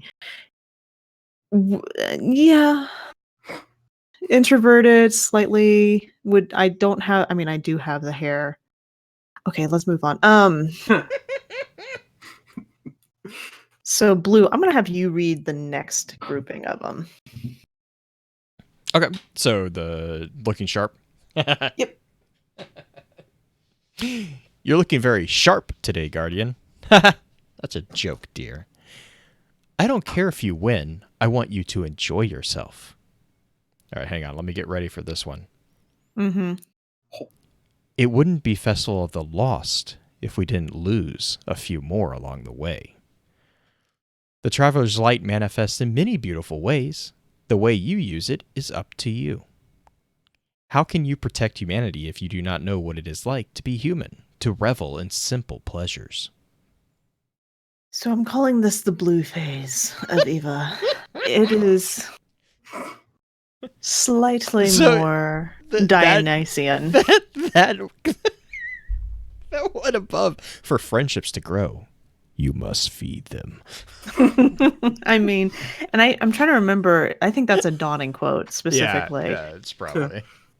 I just like ever since you started talking about the creepy text. First off, I refer to Eva as Grandma Stranger Danger, but like the ever since you said that, I'm like, every time I see these now in text, I'm like, it only takes a little bit of tweaking of inflection. No blue. Yeah, and that's the problem with reading these, because all of these quotes that I pulled for the show for the introduction episode are specifically from item or bounties. They're not things that she said in game. Maybe for friendships to grow, you might have heard that one, but I don't think any of these other ones are actual dialogue texts that you hear her talk about. So it's really easy to put inflections that could shift the meaning of these texts or these quotes. Yeah, the Festival of the Lost one, like, I understand what they were going for with it, like trying to cheer you up about, like, understanding that you lose people kind of thing. But yeah, it's very easy to make it sound menacing. Right, and with the context of knowing what that came from, that's from a Crucible bounty. Specifically for Festival of the Lost. So it makes sense in the context of what it's being used for. Is it a little dark? Yeah. And then you get kind of in the revelry quotes. Let's see here. How can you protect humanity if you do not know what it is like to be human? To revel in simple pleasures. I mean, it just takes this. Yeah, exactly. It takes just the slightest tweak of vocal inflection, and that becomes an entirely different kind of grandmother. Did your helmet stay on? Like a callous quote, right? And the sharp. I mean, she's kudos to the voice actress who plays Eva, because she does not come across this way at all. She's not dark. She's just that sweet old grandmother who's going to hand you Werther's candies. That being said, we have a few more quotes to go through, and then my spin foil. I don't think you're spending enough time outside. Take all that bottled up frustration and let it loose a little. I've walked through the Guardian fire before. It didn't burn. How do you control it? I'm thankful that they haven't been near the city since I lost my dear Maria and Carlos. I wouldn't mind you teaching them a lesson. And this last quote is actually from our ghost about Eva. I can just imagine the look on her face. Everyone loves her, but she doesn't know it, which is probably the most easy summation of who Eva is. She's that very lovable character who doesn't necessarily... She's not somebody who's seeking all that attention. She's not soaking up all that attention. But when you get kind of these lines that talk about letting out some of that bottled up frustration, this was a revelry line specifically. I think it's funny she's telling us to go outside, which is yeah. I found that a little funny. Well, that's because we've been playing in the Beat Saber game for too much. Well, that and just... I think it's Bungie breaking fourth wall a tiny bit, being like, you guys know there's sunshine out there, right? Yeah, and sometimes girls who get and the boys. pinnacle weapons in the first, 3 hours or something. Send it right to them. But yeah, our Guardian spends nearly all their time outside. So it confused me at first, and then I looked at the fourth wall part of it, Oh, yeah. And then... I think the last line, well, there's two more lines to talk about. I think the line I want to talk about real quick is the line about Maria and Carlos, which are two characters that show up a lot in dialogue. We don't have a ton of them as far as written lore, but she talks about them a lot when you're in the tower, and it's very... very easy to kind of gather that they are important people to her, possibly a husband being Carlos. We don't know who Maria is exactly. But we can definitely confirm that they are people who are important to her because she's real sad about their deaths, and there are some more deaths coming on. Husband and child. Thank you, Dino. Yeah, I was about to say, we do know that Carlos, she lived with Carlos because that was Right. called out in the journey. Right, but we don't know if Maria is actually the child or not, do we? Or is it just assumed? Not from the journey entry. I don't know if that's somewhere else in the lore. Yeah, but before I found about Carlos living with her, I was thinking maybe like there were 2 grandchildren or just children she took care of, I guess. Or then also or maybe they're just 2 like close friends, like humans that worked in the tower with her, maybe. But yeah, the Carlos thing, it seems more like it's a husband thing, but Maria could honestly be anything. It's just trying to get the context of that one. They are important people to her. Now, wasn't there at a point they mentioned like her having a daughter or something that died or that she missed? She had lost. She lost family on the way to the city. Right. Like, well, she also lot of her family. And during the Red War, she loses a essentially family member as well. Yes, her cousin and and her son. Yeah, that yes. Okay, yeah, that's what I was thinking about. Just Valentina and Louis. Yeah, that's why I kind of steered away from maybe their direct family. Because I feel like she probably would have brought them up there too, like Maria and Carlos. But I don't know. Carlos seems most likely a husband kind of figure. Right, and that's where I'm gathering more of that. Dino is calling out that there is a line that mentions a husband and child. The only thing I would say to that is we don't have a direct line between and my problem with that is that quote comes from the Taken King. And so it just is, my only question there is the time placement, because within Eva's journey, she recalls Carlos with, like, yeah, I think Dino's right there, yeah. Mm-hmm. She recalls it as if she was sitting back in her living room in the Peregrine district. And to me personally, when I read that, it sounded like it was something pretty recent. So well, I don't know. She assumes it's Carlos, but it's not Carlos. Right. But her the way that I read that memory was as if it was a recent memory. Whereas with the Festival of Lost Grimoire card, she says, "My husband and child are dead. My friends, my neighbors, the children I watched over on our road to the city, all gone now." Mm-hmm. So it's just like the timing thing was kind of, to me, was a little bit different there. That's the only thing my thought was. Yeah. That's the kind of stuff that made me jot down. Maybe they were just like 2 people she worked closely with in the tower, maybe.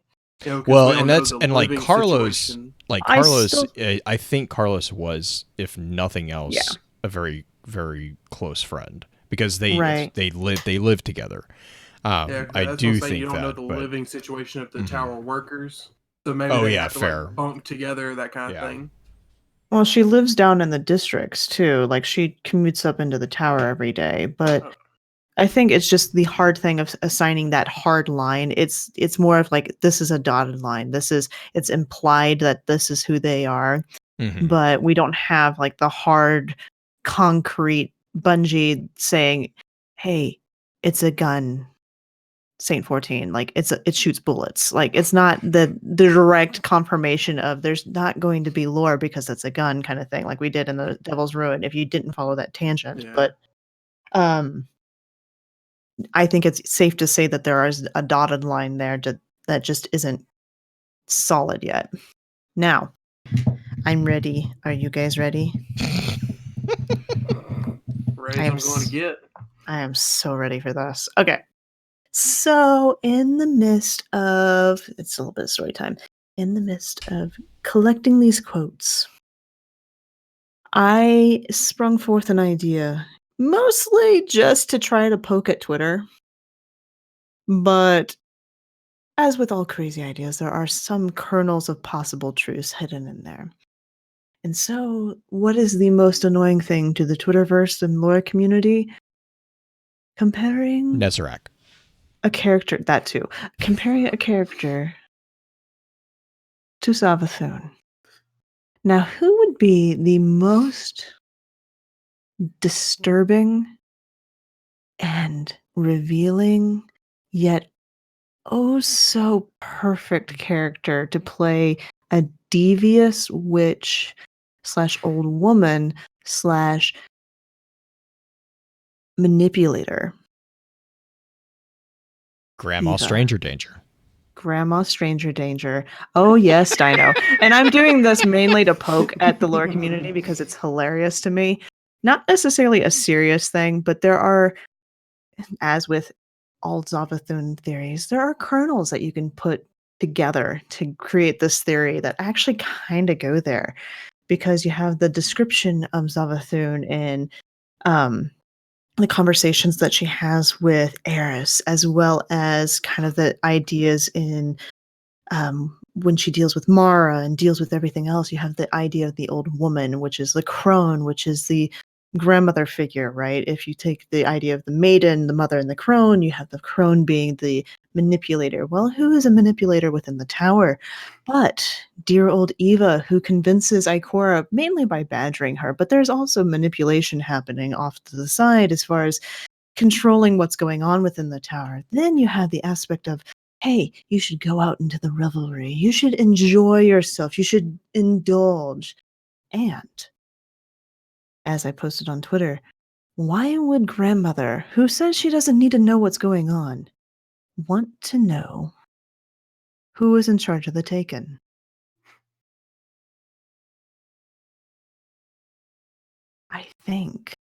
I personally think that as far as Zavathun theories, this actually holds weight along with a lot of other ones. As much as a sieve holds weight, this holds weight. But, it's kind of a fun thing to think about. What do you guys think? See, I thought that I saw this one theory forever ago where someone said it was like right after Forsaken.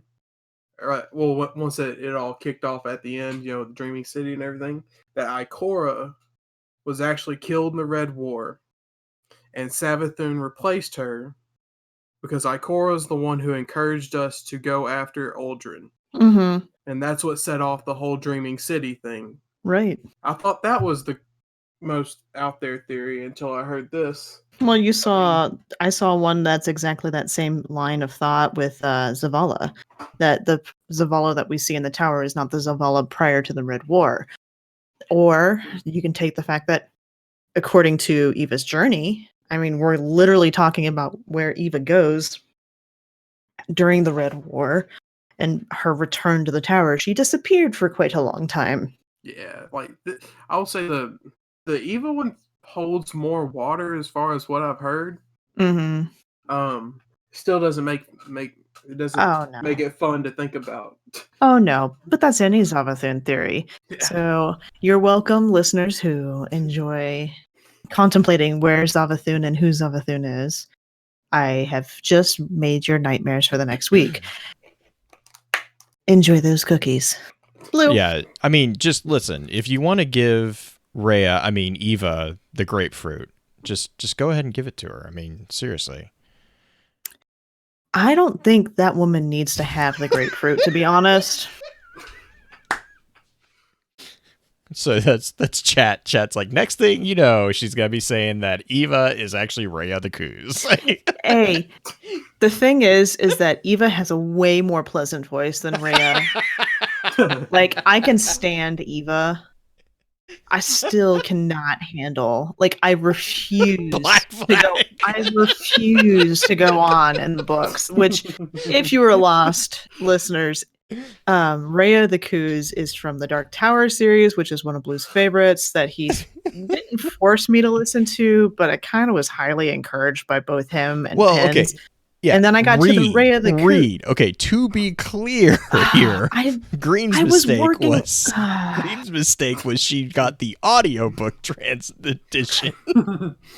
Rhea is creepy in the book. Apparently, they mocked that up about 100-fold in the audiobook. I had to shut it off. I could not focus on numbers. Like I was doing 401ks at the time, and I had to stop and like breathe because I broke out in a sweat. The woman is creepy. See, I'm glad y'all went ahead and answered the question of who that was, so I didn't have to embarrass myself trying to figure out. No, you're good. You're good. You're good. It was one of the. I'm worried it was just a deep lore character. I just missed. No, it's one of the big antagonists from Wizarding Glass, which is the fourth book. She turns into a snake-like creature thing. It's just she's just weird. It's Stephen King. It's Stephen King writing a Dark Sorcerer. Where do you think it's gonna go? It's Stephen King taking the idea of the crone and the witch and like turning it up to 20. Like, yeah. Stephen King will go places that you don't think people should go. No, Stephen King goes past that place into the fairyland beyond it, where your eyes want to be gouged out and your ears want to be stuffed with cotton. Well, I mean, like someone shared with me the snippet of the ending of It Chapter 2 and how they won that, and I was like, I don't think Stephen King's for me. Of any of the Stephen Kings, though, Dark Tower is probably one of the most interesting ones to get hooked onto. Like I enjoyed, what is it? Blaine the Train. Blaine is a Pain. The Train. I enjoyed that book quite a bit, and I enjoyed the story. I enjoyed I think it was the book before it when you get the stories of all the characters coming together. Like it's a really good hook, but it is also very Stephen King and very dark. And Wizarding moments Glass make you question things. But anyway, back to real quick, Eva. One more thing is the comment that she made where she walked through Guardian Fire before. That actually ties into a conversation that we see in Phoenix Cradle, where the Sunbreakers are talking about how they need to regain their ability to allow allies to walk through their fire. Okay, so that's... What's that? I thought that was pretty interesting to read. I didn't know that was a thing that Guardians could control who it hurts. You know? Yeah. Right. And I think that's a nice little tie-in and lore that they actually explain why your fire team doesn't get hurt. Well, and we had that with the Sunbreakers, or not the Sunbreakers, the Sunspot. No, D1, Sunsingers.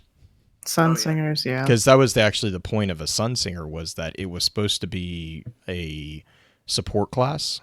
Like if you had someone who knew what they were doing with Sunsingers, like in raids especially, they were really helpful. Like not just because of the resurrection trick, but also because they could buff things really well if they put if they had the right gear on.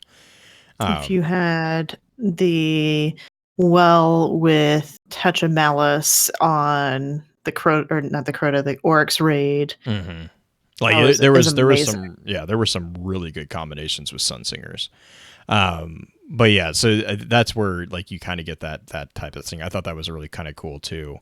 But yeah, I also do love the quote from Ghost on the whole thing of just like her being she's so focused on making other people feel comfortable, it seems, that she doesn't like and you kind of get that within Journeys as well.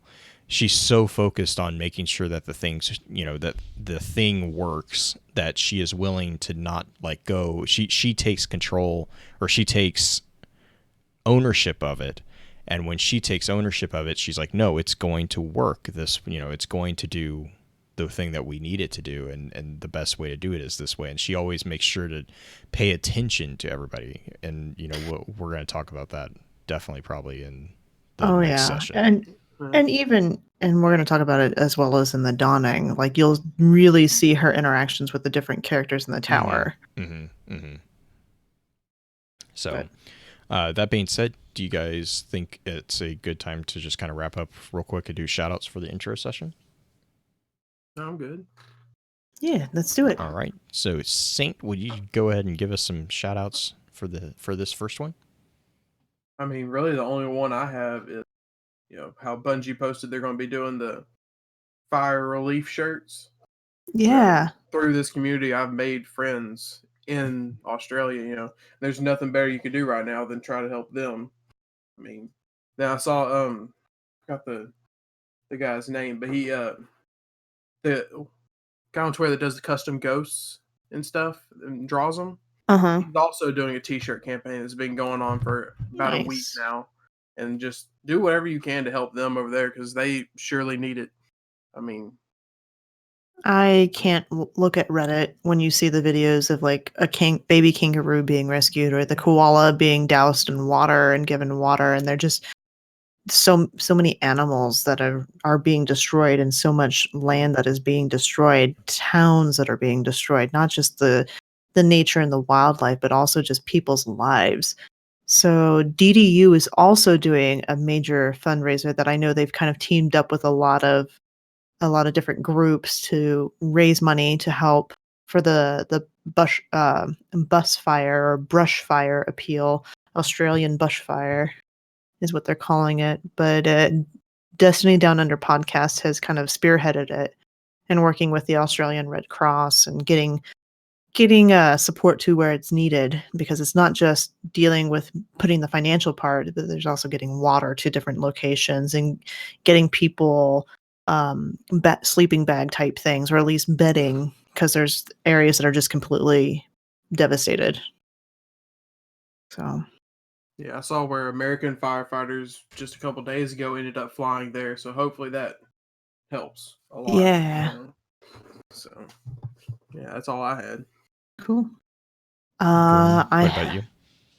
I have one more so of announcement beyond the whole help out the Australian guys or help out with the raising money, or if you are not inclined to donate to any causes that way and you trust Bungie, the emblem that was created by the Bungie dev, where the proceeds are going to head towards Australia through the Bungie Foundation, that is also happening. And I don't know if that campaign has started just yet, but I saw the proofs for the emblem that'll be coming out that'll help be their way of raising money for them. My other shout out is more so of an announcement. I did a live recording with Karma's Revenge podcast last night, clan podcast. And we talked a little bit about lore. We talked a little bit about Crucible and just kind of got a general laughter going on. I was with Zap and Josh on that podcast, and go give those guys a follow at Karma's Revenge if you want to hear me talking with them about various aspects. I think we talked about Trials a tiny bit as well, because Trials is kind of a big thing, I guess, in their clan and whatnot, but they were a fun group to hang out with. So that was yesterday, and next week, as a kind of a pre-show announcement, Blue and I will be recording offline with Salty Cat, aka Howard, one of the guys at the Destiny Community Artist. So look forward to that in your feeds in the future. I'm not sure when we're planning on putting that one out, but that recording will be happening soon. So if you like art and you like digital art in particular, Howard is very good at that, or Salty Cat on Twitter. We'll be doing that. Blue?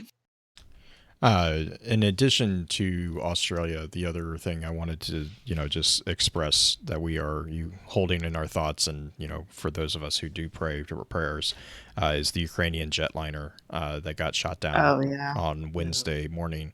So, just take some time and make sure to give those around you a hug and make sure that they know that you value them, because it's not always the safest place sometimes. And so just again, our thoughts. That was filled with 64 Canadians who were, and they were Canadian students. Yep, there were Canadian students, and then also international students to a couple of the colleges in Canada as well.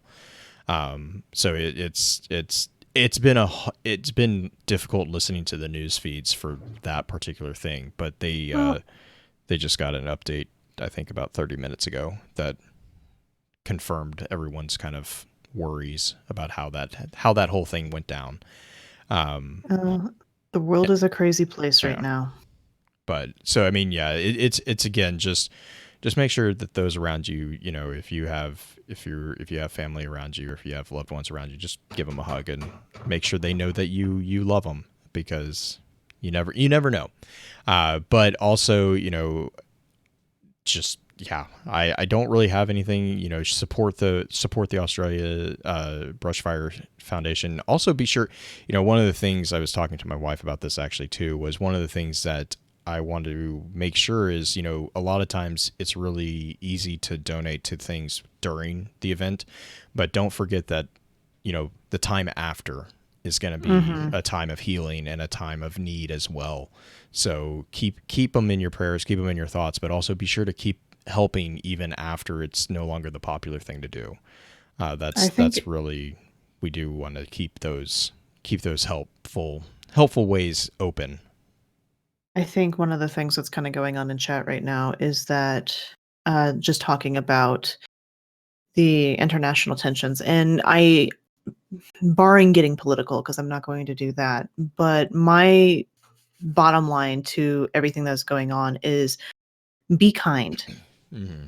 Be kind, even when you feel like you want to lash out because somebody's wearing a particular thing or something's going on that you like. Just be a kind person.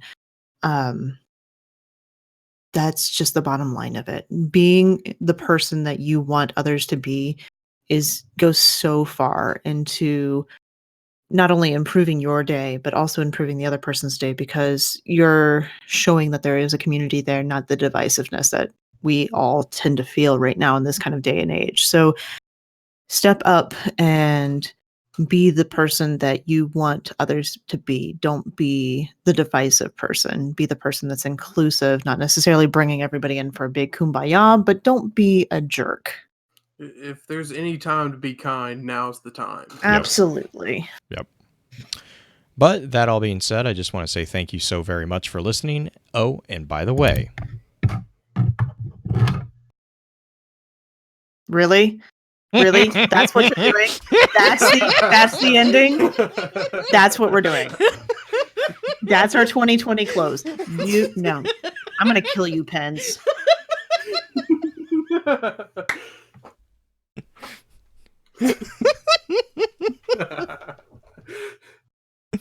To be honest, I had forgotten you were going to do that. And I was like, wait, he dropped the mic? What's going? Oh, no. See, I was thinking, like, oh, you're talking about before this power might go out. No. Yeah, I know. No, it's Pens mentioned that. Yeah, I know. It does fit. And then you just hear me in the back go, really? Really? That fits us. It's just funny. Yeah, Pens, I agree. I'm still a little miffed, but I do find it funny too. Oh gosh. You're gonna have to change how you're finishing the final sound of it too, right? Wait. What? Instead of like the ending sound, like the sound of the mic dropping or whatever. Oh, I didn't. I'm not gonna put a sound of a mic drop. But what was the tussle in the background? Oh, that was me like keeling over laughing because I couldn't help myself. Oh, that's funny. That's even better. You will stand still when I wind up to smack you at GuardianCon, Pins. I won't smack you. I'll just sick Julie on you. How about that? Run, Pins. Run. I'm hoping I'm there to see that. It's okay. It'll probably be a massage than any. Oh, crap. Julie's good at giving shoulder rubs, so. All right. Julie's good at just about everything. Well, Julie is a massage therapist who has made me put on 30 pounds since I've been married to her. So she's good at cooking and she's really good at massage, and she knows how to not only heal people with her hands, but also hurt people with her hands, or knees or elbows. Was she the one who also had to build y'all a table or something? Yeah, so yeah, I ran over the tabletop. My desk that I'm using, she built. She redid all our cabinets. She's kind of a handy person. She's a jack of all trades in some ways. I saw a picture of what she made and it looked better than anything I ever made, so. She's a badass. If you're there, you'll record it. That's awesome, Doom. Oh, man. All right, so, Blue, Blue, did you step away? Nope. Nope, you're just leaning back and relaxing a minute before we get into round 2? Yeah. Okay. I was resetting the stopwatch. Oh, one of the things I want to know from you is when is our reservations? I've tried to ask you, I think about a month ago, when are our reservations for the hotel? Oh, yeah, I can shoot those too. That would be wonderful, thank you. Because I am trying to get flights lined up for Julie and I. And I believe we are also planning on staying a few days extra so we can hang out with some of her cousins. Because she has some cousins who live in Lake Mary. Awesome. Thank you, thank you. Mm-hmm. All right. There it is. June 25th. Got it. Okay. Yeah, Pins, we are doing the same. Flying. Yeah.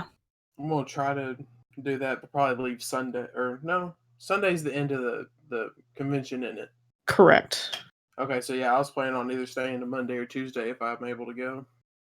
Yeah, I need to reschedule with Julie what we plan on doing because I thought we were from the Wednesday until the Monday, but that's not going to be a problem. We can either stay at her cousin's in Lake Mary, which is like 45 minutes from Roslyn, or we can change our dates too. I'm glad I didn't buy the tickets yet. Sweet. Yeah, if I was still working all the way up to it, it wouldn't be a problem for me to go, but I'm having to move and I'm going to be going to school. Yeah. So, where are you moving to, if you don't mind me asking? Just someplace else in Texas, or? Yeah, I'm moving back home. I moved to where I am now for school. Gotcha. And realized I didn't want to pay $24,000 a semester. For something I wasn't going to use. And then now I'm moving back home. There's like a 2-year degree I'm going to get so I can actually get a real job. So. Gotcha. I know that feeling. Yeah. Okay. Aw, Doom, I'm sorry, hun. I feel that. Oh, yeah. My family wasn't so good with me. I'd be in that situation right now, so.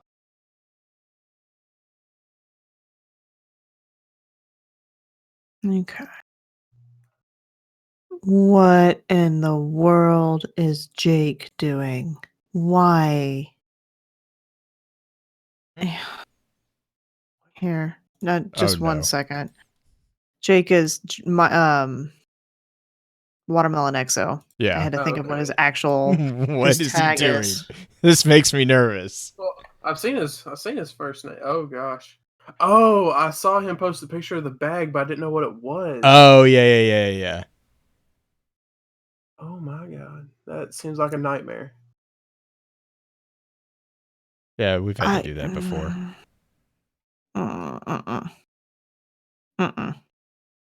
I refuse. Why? What's wrong? I just. That's how you clean out keyboards. I'm aware of that part. I just don't like the idea of popping the keys off because I feel like I'm going to break them every time. Well, depending on what type of keyboard it is, you usually don't have to pop them off. The only ones that you probably have to, I don't know about the ones that he has, but the only ones that you usually have to pop off are the ones that have those little black things. If you see that, like on that bottom right, because that'll have a metal bar, and that's usually like an enter key or something. Everything else is actually just sits there, because the whole thing is those little keys, those little hatches. That's the spring piece, and you have to take those off to clean them out, anyways.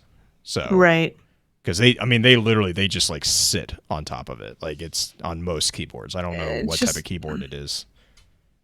I just the idea of taking them all off, cleaning it, then putting them all back on, or replacing them all with like specially looked. I don't know. Just I feel like it reminds me. It feels so like I don't know how to explain how much like after a deep clean on a keyboard, the feeling of typing is it's completely different.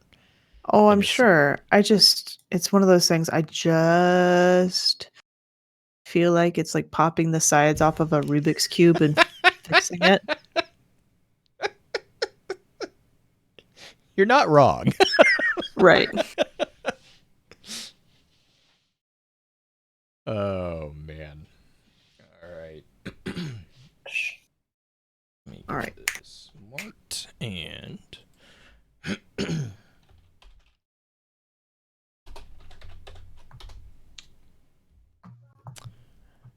Welcome to Focus Fire Chat, recorded live on January 10th, 2020, over on twitch.tv/FocusFireChat as we continue our discussion over the lore book Eva's Journey. This particular episode will serve as what we have come to call the advanced session of the week's exploration. Congratulations to those who signed up for a deeper dive. Before we go any further, however, let's run through a quick introduction of who all we have with us on the show. As always, this is your host, Blue Crew 86. And this is the legend, dredgin', green-eyed music lover. And this is the soon-to-be savior, Saint 14. Oh, SaintsWorkshop. Yeah, there you go. Take that. So you need to put on your Russian accent for that. The only communist I'll deal Bored. With. Oh, man. Well, I know we are all kind of looking forward to getting into this particular discussion, so let's just get right into it. So we're gonna go. I think the best way. The beest way to do it. The beest way. Yeah, let's just pretend I did that on purpose. Is to just dive right into the entries. We actually this one actually has 9 entries, so it's actually a little bit shorter and a little bit more straightforward than the ones that we've done in the past. just a bit more straightforward about there's not a lot hidden inside the pack. I mean. You learned the universe, right? But you learn things. You learn some things about like where the civilian life. Well, that too.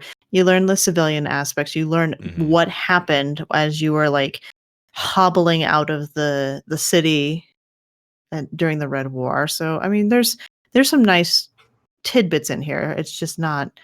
It's not politically motivated or anything like that. It's not Mara. Or Callus. Yeah. Or is it? You can't see it, but I just narrowed my eyes at my camera as if you could see it. So let's talk about Grandma Stranger Danger. Green, do you want to take the first one, or you want me to jump right in? You go ahead and jump right in on this one. So really quick, just kind of an overall view of the book. It's basically going to be talking about Eva, the events of Eva, what she was doing during the Red War. So this is kind of a throwback to the base campaign for Destiny 2.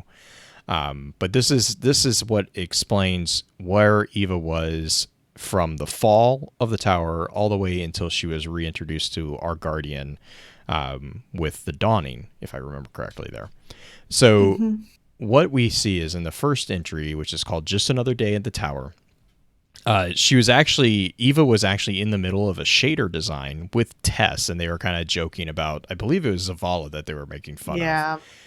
Which because is really Zavala picked like red and orange or something like that. Yeah, to be together. It was very garish colors, and her which companion, which is really funny because he's also known for his crochet. So I'm like, I wonder what a scarf from Zavala looks like. I don't know. It depends on what kind of yarn he gets a hold of. But, probably knits those like night beanies, pull down part in the front. Oh no! Still just makes armor with it. Oh no! Do you want a Kevlar beanie? He's using Wish the next day. He's using paracord. That's what he's doing. He's using paracord to make all of it. It's tactical Worst crochet. Oh my Tactical gosh. crochet. Worst crochet. Oh, that would be the worst scarf ever. That would be so heavy. Like, I crochet. I have yarn sitting next to me. So I'm like, do not accept this into my head, Ken. I'm imagining what size of hook you would need to crochet not only Kevlar, but also like paracord. Oh. And God, it would be so. That's why the hunters are okay with Zavala. He's fashionable and he gives you good. No. Gear. I mean, Cade wasn't exactly wearing a Kevlar scarf, now was he?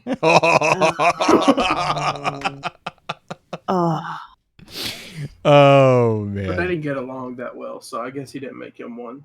He didn't make him one. Yeah, the ghastly combination of fluorescent yellow and blood red. Gosh, yeah. No. No. Excuse me. You step back there, sir. I love the response from Tess is, he can make the hive quake in fear, but that man shouldn't be let within 10 meters of a designer's table. Also, we're going to find out next week just how bad of a joke Zavala can make, too, which is also amusing. But I love Zavala. I love how Bungie has embraced teasing him, too, but also embracing his quirks, because he is definitely kind of a special guy in his own right. So, is Shaxx a better singer than Zavala is at making jokes? Oh, God, Shaxx was a terrible singer. I cringe. Like, I'm sitting here thinking, like, okay, Shakespearean, you can, okay, so, time out. This is Green assessing. This is Green assessing a vocal performance, because that is what I used to do as a teacher. And I can tell you from experience that the voice actor, I can't think of his name at the moment, Lenny James, had legit fear in his voice when he sang those lines. That did not sound put on at all. Like, he was terrified of singing those lines as if that was going to get put out into the world, and he did not want that to go out there. And it was brilliant. Absolutely brilliant. I'm just glad they stuck with 2 lines of it. Oh, yeah. Because that joke could have gotten old real quick. Oh, yeah, I mean, sure. But it's just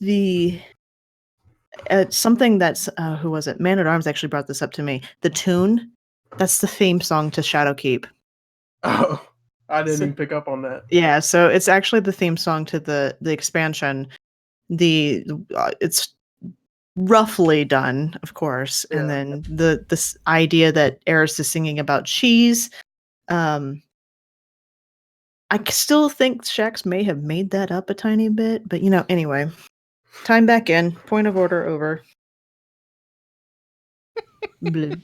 So Eva was in the middle of the shader design when the evacuation order, which is Order 77, was given to the whole tower. And basically, because she was with Tess, they both were escaping together originally, but because of the mass exodus that was going on, they got separated. And Eva found herself among about 30 other civilians and were funneled into this enclosed area where a Cabal drop pod took out the ceiling, and they were about to be attacked when Shaxx actually steps in. And Shaxx takes out the Cabal with a sword that is strangely familiar, and then goes on to insist that Eva take charge of the group to help guide them out of the city. So that's kind of where that particular card kind of leaves off. The other thing is like, I love the fact that Shaxx it's actually called out. Like, he just like, let me just read this. So when a dazzling blast of energy took them from behind, the shouting was enough for 10 men, but when Eva could see again, only one massive guardian was standing there, ending a Cabal soldier with a blade as long as she was tall. The helmeted face of Lord Shaxx turned this way and that, taking in the room. 2 quick strides brought him to her side, and with a surprising gentleness, he helped Eva to her feet. So, like, right there, I think, is probably one of the best explanations of Shaxx I've ever seen. Is like the dichotomy of his character is just very pronounced in this particular like scene. And then he goes on and he says that he needs Eva's help, like, which is like, you just watched him destroy, Cabal, and now he's like, no, I need your help. And so she took charge of the civilians, and then they basically got out to the Hawks, the Hawks are the ships that everyone was in when they got picked up to get out. They were the scene where in the first mission with Amanda flying us up to, I think that was the Almighty, that was a Hawk. And so, yeah, and then so basically he sees them off to the Hawks, and he bids them farewell, and Eva's last view of the tower was one of ruin and flame. And that's where that particular card ends. And there's not a whole lot else to unpack on there, except for we have evacuation order number 77, so we get an actual number for it. Mm-hmm. But beyond that, Tess and Eva getting separated is also kind of important. But Saint, do you want to talk about Lost of Light? Loss of Light. Yeah, I can take it. Yeah. So this one, I'll just read what it says right here. Is the card begins with Eva requesting a unit or at least someone to go and check on the people of importance to her. Her cousin Valentina and her son Luis. Explosions and the sound of battle were heard all around, and after some convincing, Tazi said she'll go back and check on him. The militia XO that was with them turned to her and asked if she could fire a weapon, and Eva's helpless look was answer enough. The XO dials out and calls for Guardian support at their location. A building at once might have been a bakery at the corner of the 1400 block Anchor District. Shortly after, a hunter and a warlock descended on the invaders. Then it happened. The light was ripped away from both the Guardians, and they reeled. The Cabal made short work of the XO, warlock, and hunter. With quick thinking, Ava smashed the glass out of the far window to help the children and other civilians escape the building. They didn't stop running, though they were fairly sure no one was following them. As they huddled up the comms unit that Eva had chirped, and Eva received more bad news. The entirety of Block 10 was just gone. So she does this radio towards Tazi. She's radioing to try to figure out what's going on with Valentina, and basically uses her seniority and her status within the tower and her codes within the tower to convince her to go check on him. And at the end of this card, after kind of a scuffle that happens with them and they flee once more, finds out that they're dead, essentially. Finds out that that entire block is gone, and Tazi, the person who had gone to check on Valentina, is also dead. So, one thing I always, I guess it makes sense, but I always found it odd how the Cabal just, like, you know they would go after Guardians, kill Guardians every chance they got, but it was kind of crazy how they would just lay waste to civilians, the city, and all, Well, like, I mean, besides the obvious of using light,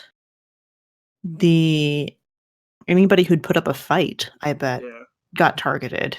Well, later you see talking about like just people who were moving in the streets would have a ship come down and just raise them, And, I mean, I guess if you're taking over a city and you don't want to subjugate them, I guess that's what you do. But, the Cabal have always seemed to have more of a subjugation kind of thing going, except for maybe Gaul. Gaul might be different.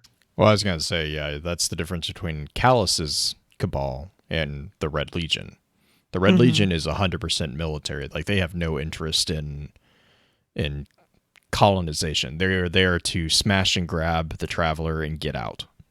Basically their entire thing was capturing the traveler. Anything else was collateral damage that didn't need to be worried about. It just seemed like with the patrols, just finding people and then taking them out. It seemed like it was a little more deliberate, I guess. But I guess that's also just making sure there's not an underground resistance, I guess.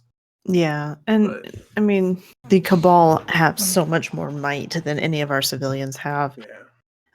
Weapons is about the only thing that the civilians would have been able to have as far as firearms, and even most of them did not, it seems, have any of that kind of thing. We'll see later on that Eva actually picks up a weapon and doesn't really know how to use it. I guess that's the difference between a place who's used to fighting without superpowers and a place that has basically, a tower full of gods that can fight for them, I guess. Mm-hmm. All right, so the next card is Hiding at Home, and this card is kind of important because we see kind of sort of the turn of what a lot of people would consider that mob mentality of the civilians just being utterly, essentially wrecked. Their entire world's been turned upside down. And so they're huddled up in this location. They've checked on the small comms unit. She's clutching to her chest. But it's been 2 hours since it had only been 2 hours since the entire attack had started. Since then, they've kind of gotten into this area, and there are a few guardians with them, and they are not in good shape at all. And one of the civilians basically says, "We don't owe them anything." And Eva gets angry. Eva basically croaks at them, "How dare you?" Her voice rose with her anger. "Your whole life, they've kept you safe, and now you just want to abandon them." So she basically shames them for the idea of them wanting to leave the Guardians behind, because there's 4 of them, they're bleeding, and this is the line that I mentioned in the first episode, or the introduction episode, of even as she weighed the future of their little band, she couldn't help but appreciate their fashion sense. The hunter, of course, had put in the most effort. See, I always, I definitely understood where the other civilian was coming from. You have 3 people with armor that looks like they're getting ready for a fashion show. I mean, even my Titan right now looks out there. You see these people dressed really elegantly, I guess you'd put it. Yeah. Just out there. And you're like, what are they doing if they're protectors? Why they dress like this? It's easy to see snippets of Guardians and how they look, and I guess it would be pretty easy to assume they're not doing anything up there, I guess. Because they won't know about us going on patrols on Nessus. Yeah, I mean, see garishly dressed people at the tower. Well, I mean, Guardians are revered. You think of that idea of, you mentioned you have a tower full of gods protecting you. Well, in some ways, yeah, but there's also the aspect of you had the hero aspect, but you also have the jealousy and the lifestyle that Guardians quote unquote live, the adventure, the fantasy aspect of it. So, not to say that that is exactly what's going on here, but the idea that Eva's has to fight for these Guardians to help get them out of there, because at this point, with the injuries that the Guardians have sustained, they can't necessarily move them very well. And one of the men that are with them says, "We can barely move the lot of us around, let alone all of us and a bunch of wounded, powerless Guardians. Why should we risk our..." And he gets cut off. And she argues again, "You don't think they've risked their lives 100 times over? We have to keep moving. We have to keep them with us, and we have to hold out whatever this is. It's temporary." And Eva basically has to slap them across the face with the reality of their situation of Guardians may not get their light back. Yeah. This may be a permanent thing. And if that's the case, for the people that have protected you your entire life, you should, and you have an obligation to take care of them, because they are not in a situation where they can take care of themselves. And that's kind of Eva's whole thing with a lot of her, not only with the Dawning, but with Revelry and Crimson Days and Festival of the Lost. She has such an idea of community, and she understands it better than most people do. In fact, that community doesn't mean just the fun times. Community means all the time, even in the depressing times. So, yeah, I guess it can be easy for someone, not like Eva, who's in the tower all the time. Like someone who lives down the ground, think of it kind of like how we think about pirates in the real fantastical way. Right. Living on the sea, all sunshine and rainbows, do what you want. And I guess it's easy for someone on the ground level to think that about Guardians, that they just go out among the stars, do what they want. And yeah, if you don't know. Yeah, and then Eva's the bridge between that, So here's the part where I think it finally sinks in.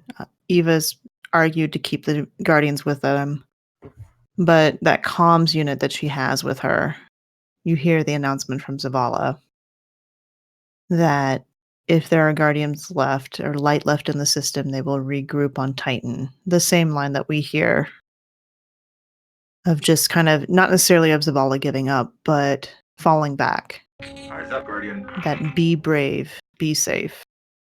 And this was at the point where they lost one of the 4 Guardians, like the Titan died, I believe. Mm-hmm. It was right before it, I think. Okay, was that? Yeah, it was right before because they were trying to make it to Twilight Gap. Did he die from just injuries, or did he? We don't know. It just says that they lost him on the way. Okay. Yeah, so that's the next card, which, Blue, if you want to take the next one. The new normal. So the new normal. So basically, Eva finds herself actually being more prepared than she had imagined was possible. Again, this is kind of talking about the transformation of Eva from this fashionista into this almost like guerrilla war commander-esque figure. Her exposure over the years to all the Guardians in the tower had given her a much better understanding of how the Cabal were operating in cleansing the last city.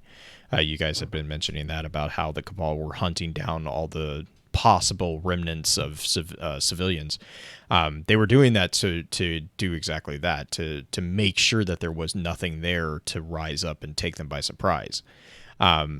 And so she had over the time they traveled actually come to be in charge of organizing patrols by the surviving civilians that they encountered. And then actually, because she was so organized in the way that she did all that, they were actually able to bring other civilians into their group for protection as well. And so then you had mentioned also the Titan. Of the 4 Guardians, the 3 that survived were 2 Warlocks and a Hunter. And although they lacked their lights, they were able to move about, and they were actually able to kind of help, at least prepare, and help do stuff there. The 2 Warlocks are identified as the sisters Tam and Trin, and then the Hunter is identified as Ramos. Ramos actually will come back later, but this is also when you hear Zavala's call for anyone with light left to rally on Titan to organize a counterattack to the Red Legion. Which actually prompts a very, very fiery argument between the 3 Guardians. I believe the Warlocks want to leave and Ramos wants to stay, but at the end, they all 3 look to Eva to kind of guide their decision. And I believe she tells them that, they need to do what they think is right. And she says, "I trust you all to do the right thing." And they stayed. And then they became integral to the success of what Eva refers to as their operation. It seems like she's like, I don't really know what's going on, but this is kind of it's like piece by piece, it's coalescing into this thing. And then it kind of does like a little bit of a time hop here. She passes the months that the Red Legion occupied the city, basically in a really quiet support role of the underground.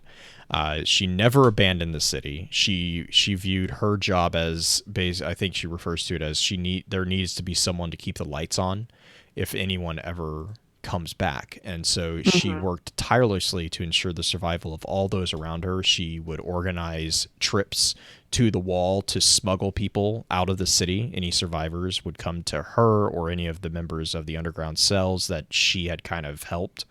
And then they would arrange what was referred to as packages of lightless guardians or civilians. And it is called out again that she had the chance to get out of the city dozens of times. But every time she thought she'd take that exit, go with that convoy, she stopped herself, settled back, did the work. And so that's where she was always there to make sure the trains ran on time. Is what that was her job, really. Oh, and then and she real quick, she also did. So during the day, she would do the underground movements, and then at night she started sewing again. And she started making basically the people, trying to make the people comfortable, really. Sorry, Green. What were you gonna say? No, I was just gonna say that is one of the kind of the heartwarming aspects of Eva. She's always planning something, and that's what she's good at. She's good at organizing. She's good at delegating and helping people move into different groups and helping them basically move their group. And she'll lead them, but she's not the spearhead. She's the organizer behind the spearhead, pushing the spearhead to go do what she needs. Right, which is actually kind of interesting too, because in a way she actually kind of does become the spearhead for this particular thing. Yeah. A little bit. Which actually kind of takes us to the next one. Yeah. Saint, you want to do the good fight? Just 1 second, real quick. Yeah, no worries. Turn the page. Let's go. There it goes. All right. Oh, okay, that skipped it. So the good fight, it's basically like Ramos comes up and wakes Eva up, wakes her up an hour later than she asked to be, because she needed the rest. They've been doing this for months at the time, and she realized that's what she needed, and gets up, starts getting ready to go down and speak to the gathering of like underground leaders, which I thought was kind of odd that there would be underground leaders, like multiple. But right here it is. But she finds herself in the mirror looking super ragged and gaunt, and takes notice of how much she's changed. And she takes some time to think about how far she's come since this all started. Washes her face and realizes how bad she is, and goes downstairs to meet with them. And that's when the Cabal find them and start by like blowing open the front of the building they're in. This is when she picks up a weapon, a shotgun that she's trained with. She loads it without even having to look. She knows exactly how it works. She's dry fired it tons of times. Uses it to take out 2 scions, but in the process says, she hears cracking in her arm and shoulder, from where I'm assuming it like fractured her arm, so she wasn't used to the actual recoil of the weapon, since she's been dry firing it mainly. And she rushes back upstairs to, let me see what was. Okay, she ran back upstairs to check on something, and that's when 3 war beasts come in through the windows, and she takes care of like 1 or 2 of them, and then that's when it kind of cuts off. And that's where it is. Yeah, so you have the last day while she's this fight scene that she's dealing with, and the shot that actually made that flinch actually saved her life, because it basically pivoted her. It pushed her aside. And if you've ever shot a 12 gauge, it's not an easy kick. Now, if you're ready for it, you can adjust and account for it. But if you're not ready for it, if you've only ever basically held it up to your arm and figured out this is how I hold it and this is how I'm supposed to shoot, it's gonna throw you a little bit. When I fired a 20 gauge when I was younger with going hunting and stuff like that, even that would kick a good kick for a girl who was like 130 pounds at the time. So an older woman who's probably got some bone deterioration just because of a malnutrition, because she's been doing this for months and they don't have a lot of food, but also the age factor and everything like that. It's gonna give her quite the kick. And not to mention, it's very possible she scavenged a Guardian shotgun. Yeah. Because if they're just on the move like that in the underground, the odds are that's mostly the weapons they'll find. Yeah. Well, that's what I believe. But yes, she's dry fired. She's trained with it. And of course, being under occupation like that, she can't exactly go to the firing range. No. So, yeah. And you don't want to shoot anything while the Cabal are around anyway, because it would draw attention. Yeah. I mean, I've worked with shotguns nearly my whole life, and yeah, I've seen plenty go flying from someone not ready for it. So, yeah, it's easy to believe a old woman would be able to dodge a bullet from the recoil. So. Right. So that takes us to Caretaker, which is another fast forward into the future. The battle, that little fight scene between the Cabal and the War Beasts and the Scions and Eva, the shotgun, and that's all taken place. Eva is standing against the ivy-colored outer wall of the barn, gazing down into the football field at the farm. And she didn't exactly escape that encounter with the Cabal unscathed. She has to use a cane now. And she's out at the farm. She's made it out there. She's left the city. Now, that doesn't mean that she's necessarily given up on helping different aspects, but she's kind of taken to healing, and that is the big thing that's going on right now in this. And she's reminiscing about what's going on. She says, one old woman coming in from the underground was a low priority, and the commotion, even the old friends she'd hoped to see had missed her. Now she was alone, or mostly alone. She turned her head to see the cryptarch, Tyra Karn, chattering away with farm's postal frame. With primary operations returned to the city, Darby had become Tyra's unofficial research assistant. Together, they continue to study and examine humanity's history through the lens of the Dead Zone, a sideline from the turmoil at the tower. Tyra was apparently only too happy to claim. The scout Devram came by once in a while for a chat as well. When he was feeling cheeky, he referred to their little group as the Old Hands Club, usually smirking over the top of a cup of tea. Both still had official jobs to do, of course, and they took their roles very seriously. Eva was at the farm very unofficially. Her role at the tower had never been one vital to operations, of course, but no one had rushed to ask her back to the market either. Tess and Banshee had reached out once in a while, and she'd given advice on how to set up the new space. So you see here, this is kind of it's probably one of the saddest cards in some respects, with not necessarily regarding any sort of death, obviously with Valentina that you see in the first card, but this one is Eva's lonely. Eva's just kind of lost her place. She's lost her in some ways, momentum and purpose in this card. And one of the lines that we read in the introduction episode earlier mentions, at the mention of the light fitting differently, a statement she heard a lot of Guardians make, Eva asked the same question she always did. Does that mean the light is different now, or are you?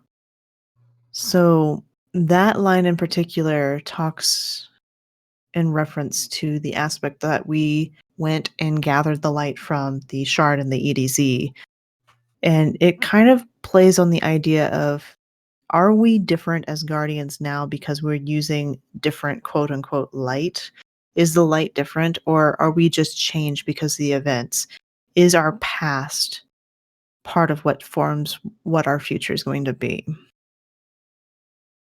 And Eva, even though she's kind of lonely and out at the farm on her own, She has no intention to return back to the city.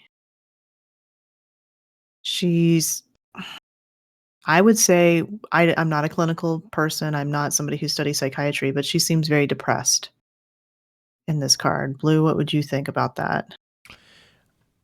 I mean, the thing is like I can agree to that to a degree. Mm-hmm. But at the same time, it says that it was a strange life, another strange time, another role she'd never asked for, but she found she was good at it. And she had no interest in returning to the city. You know, there's a degree that she had finally left the city. She had finally left all that pain and all that behind, and she actually found something outside of the city. Right. She found something in the farm, but, you know, so But she's sitting so lonely. She doesn't have. Well, and see, like I kind of read that as like, I didn't really read it as her being lonely in the sense of like a depressing loneliness. Because she has Tyra, she has Devram. You know, Devram and them they become very good friends. Yes. You know, and so she has her group. You know, it's not that she's all by herself or anything like that. I think I kind of read it as like, you know, she'd hoped to see some of her old friends.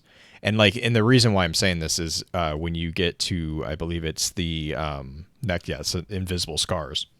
When she's actually confronted with the option to come back into the city, she genuinely has no interest. She just genuinely doesn't want to. She gets talked into it. She doesn't, I mean, she's not resistant to it, but like if it was just up to her, she would just stay on the farm and do what she has found. You know, she's kind of that quintessential older person who's just like, she's getting to the point where she doesn't want to go on another adventure. She just wants to live her life. Wants quiet. And, you know, and it's like, so like I see the idea of her being lonely, but I don't necessarily equate that into being a depressed state, because at the same time, I'm not going to, like, obviously depression strikes everybody differently. But in my personal experience with depression, like if I would never have explained a point of depression as finding something that I'm good at. Like, okay. Like when you're in a depression, it's not like that is, and again, everyone experiences this differently. But like I have not found my worldview to be, oh, well, at least I'm good at this. Like, no, actually the worldview is I'm not good at anything. You know, that's why depression is so crippling, is because you don't identify that you're good with anything. You don't view yourself as worth it. So the fact that she calls out the fact that it wasn't something she asked for, but she found she was good at it. Now, having no interest, that's whatever, that can go either way, right? But that snippet about her recognizing that she was good at it, and her recognizing, you know, she identifies Devram as being like cheeky, you know, like I just there's like these little hints that I see what you're saying, but I don't think that I didn't read it that way. It may not be a clinical depression, but it's definitely not the same. It's not the livelihood or the lightness that she had when she was creating parties in the tower, because essentially that's what Festival of the Lost and Dawning are just giant parties that take place over weeks, right? So, well, I mean, that's how we experience them. But but as well with them, Eva kind of presents them with a much more weight. She presents them with much more organization, and you know, her well, and I guess my thing is, think of it like Christmas with. Oh, yeah, no, that's what I am thinking of it. It's a horrendous scheduling nightmare. It can be, but as far as like you can have the weight of the togetherness and the community, the bringing everything together and not leaving anybody behind, and not necessarily gifting things, but having those moments together like Sloane does, which we'll see next week. But it's not party may not be the right word, but it's the tradition and the gathering together and holding everything together. Right. Yeah. It, and I guess a lot of my view of Caretaker is influenced by the Invisible Scars entry, because from the very beginning of Invisible Scars, you see that Eva has turned her home space. She's decorated it. She's turned it into a place of art and of fabrics, and and again, speaking from just my experiences, that's not something that you do when you're in a depressed state. Like, you're in a depressed state, you shut down and you don't do anything. She's actually gone out of the way, and she's made a home. She's made a space for her to live in, and it's not that she doesn't have stuff to do. And she found that she's good at it. And what that translates in my head too. When someone says, "Oh, I found that I'm good at it," that also means I actually enjoy it. I take pride in that. And Eva's always kind of taken pride in her work. So I don't know. I see where you can read it that way. I just personally, especially with the context of Invisible Scars, right, I don't read it that way. Let's transition that direction. Sure, and Invisible Scars actually it's another kind of bittersweet one, because this is actually the time jump to Forsaken campaign. So Caretaker was kind of taking place roughly around the last days of the Red War. Invisible Scars, we jump to the time of Forsaken, and basically Eva is jolted awake. Remember, she is in the European dead zone. Tess is not in the European dead zone. She is in South America in a tower, so it is daylight. And so Tess calls her really early in the morning, and basically is notifying her of Cade's death. And she then, and so there's that conversation.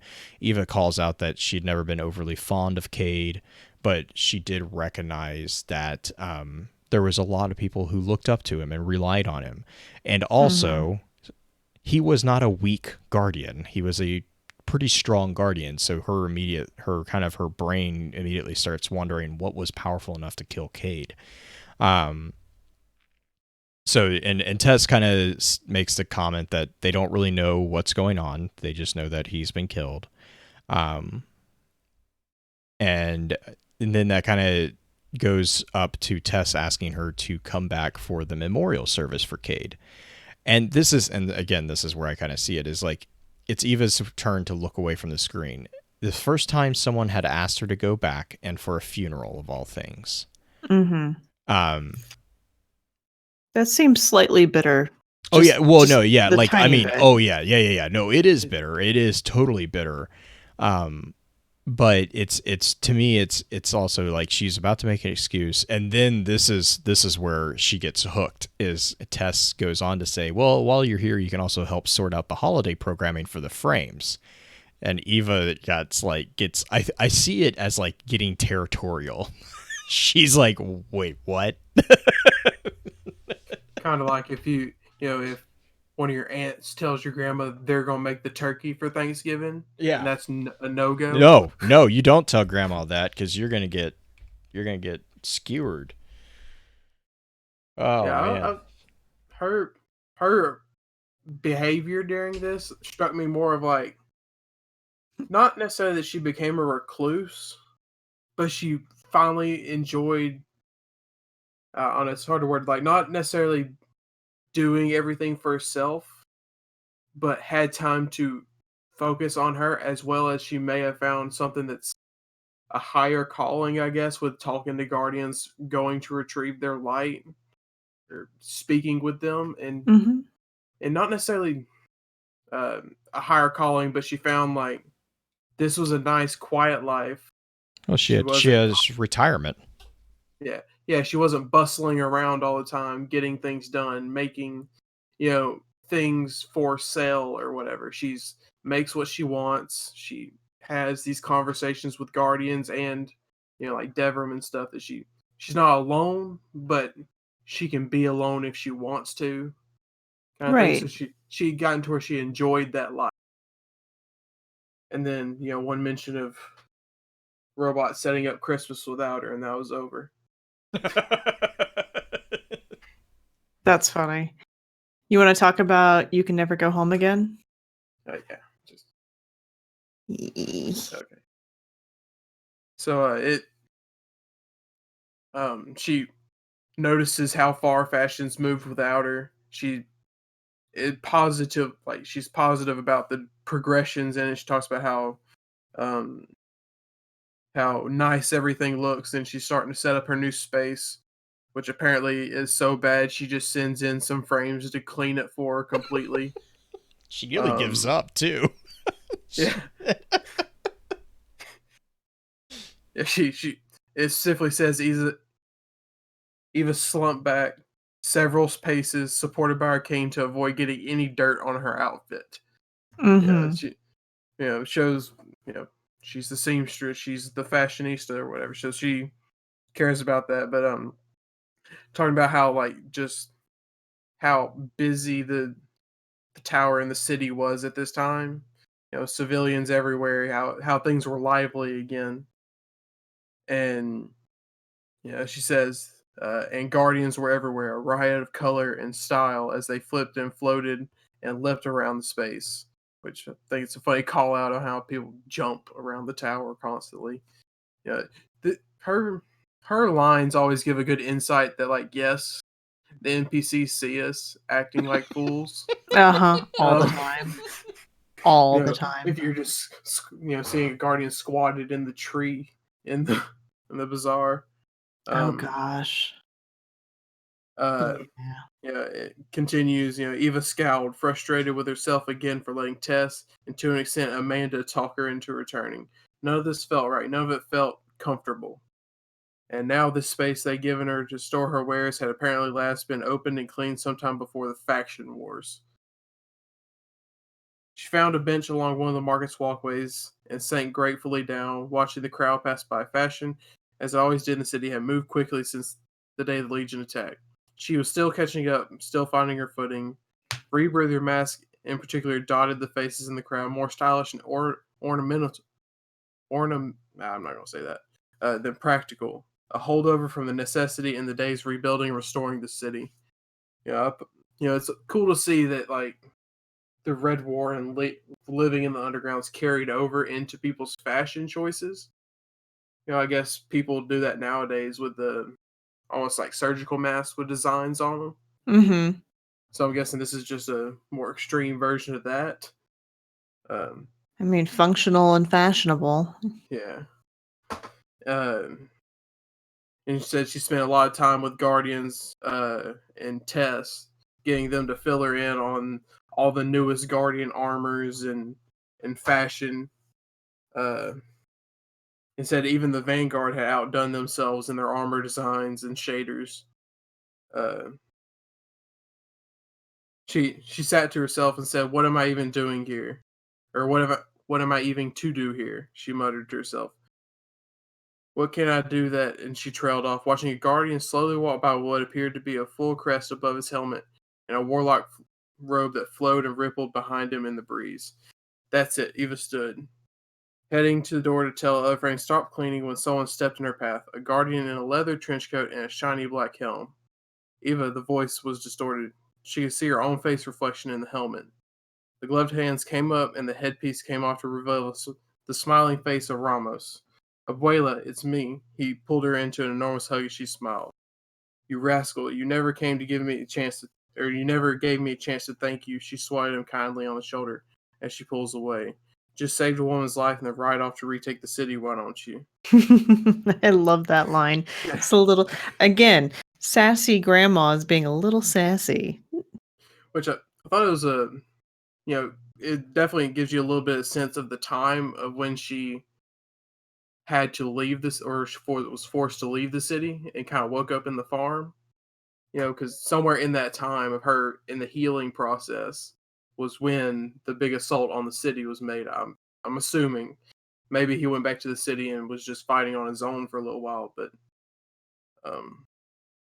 Ramos laughed, happier than she'd ever seen him. The light hung around him easily, and he turned to a pair of guardians who were standing nearby, watching tentatively. Team, this is Eva Levante. You remember my stories. This woman is a legend. He gestured at the two. Eva, those two are shiny as glimmer. They just became guardians before the Legion attacked. Eva nodded her head deeply to them. Good to meet you both. One raised a hand in an awkward greeting while the other cocked their head. What do you do here? Eva sighed. Oh, I'm not actually. Ramos laughed and said, she's a phenomenal seamstress, a hero of the war, and before that, she was one of the pillars of life in the tower. Remember the dawning holiday you liked so much? She brought that to the tower. And it goes on to talk about the two turned around. How did you get Savala to agree to have? Eva cut him off and says to have fun. Because that's a very good story if you have some time. And then they all go to get some food, and they also actually use the term kindergartens. Ramos refers to them as kindergartens, and they go and talk about stories with Eva. And she says that she's home. Yeah. It's a nice ending to the story. I do like how Ramos calls her abuela, which is kind of a nice touch, meaning grandma, literally in Spanish. So you have a nice nod to some of the things that we call her. And I was mentioning this to somebody else earlier, just how much of our language as guardians in the community has been reflected in the lore more and more. Spinfoil came up recently. Abuela, calling Eva grandma in the tower. It's fun because it feels a lot more immersive that way. I don't know beyond what we kind of talked about here if there's much else to discuss, just except for that Eva has gone through quite the transformation herself as we have. Blue, do you have any thoughts on it? Final thoughts? No, I mean that's really kind of was my takeaway too, is that, it's again a case of Bungie presenting a character here to like that could have easily been a 2D character, and they have gone through and done just this amazing contribution here. Absolutely. Yeah, Bungie's been getting better and better at fleshing things out that you don't necessarily need to, but it makes it so much better with like Eva, and then how I got into it with like the Hive. They could have just said, "Oh, they're aliens that do weird religious stuff," but they went and did a whole history of their people, which may or may not be true. And it just keeps showing as they keep going and showing more and more of the world. It's not necessarily just like, oh, this major battle happened. It's showing more daily life, and then the Devil's Ruin quest. Yeah. With just the banter between characters. To me at least, they're doing better and better with this stuff.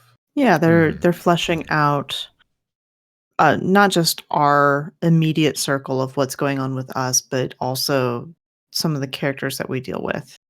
We've got a bigger circle of what's going on in the world, which is nice. Should we move to final shout-outs? I think that it is time for shout-outs, yes. It is indeed. Let's have Saint go first. Saint, do you have any other shout-outs? I just want to say thank you to the people who got me into the prop making stuff. Apsis Props on Twitter. He's an excellent prop maker. He's done way better stuff than I've done. And he answered my questions I had and stuff. So, and just more of the community in general around Destiny has been helpful at every turn. It's nowadays a lot of stuff that gets shared around is about toxic members of the community, and it's easy to get bogged down in one or two people that are saying a lot of negative things. But overall, this community's been amazing in getting me involved, because this is the first gaming community I've ever been kind of obsessed with. So yeah, just the Destiny community as a whole, but especially like Apsis Props for really helping me out at the beginning. Mm-hmm. Yeah, absolutely. All right. So my announcements, shout outs is next week, if you are listening to the podcast form of this, next week we will have Dr. Jazzy Bebop all the way from basically Ishtar Collective, as well as I believe, isn't Jazzy's from overseas? I'm trying to remember. Is she Australian? From Australia. Yeah. Yeah. So, yeah, she's going to be joining us. If you are listening to the podcast, she'll be on next week. If you are one of our live chat members and you're listening to the podcast forum, she will be on Friday, the 17th, with us talking about Dawning Delight. So we're going to continue a little bit about the talk of Eva and really just the interactions that everybody has with the Dawning next week.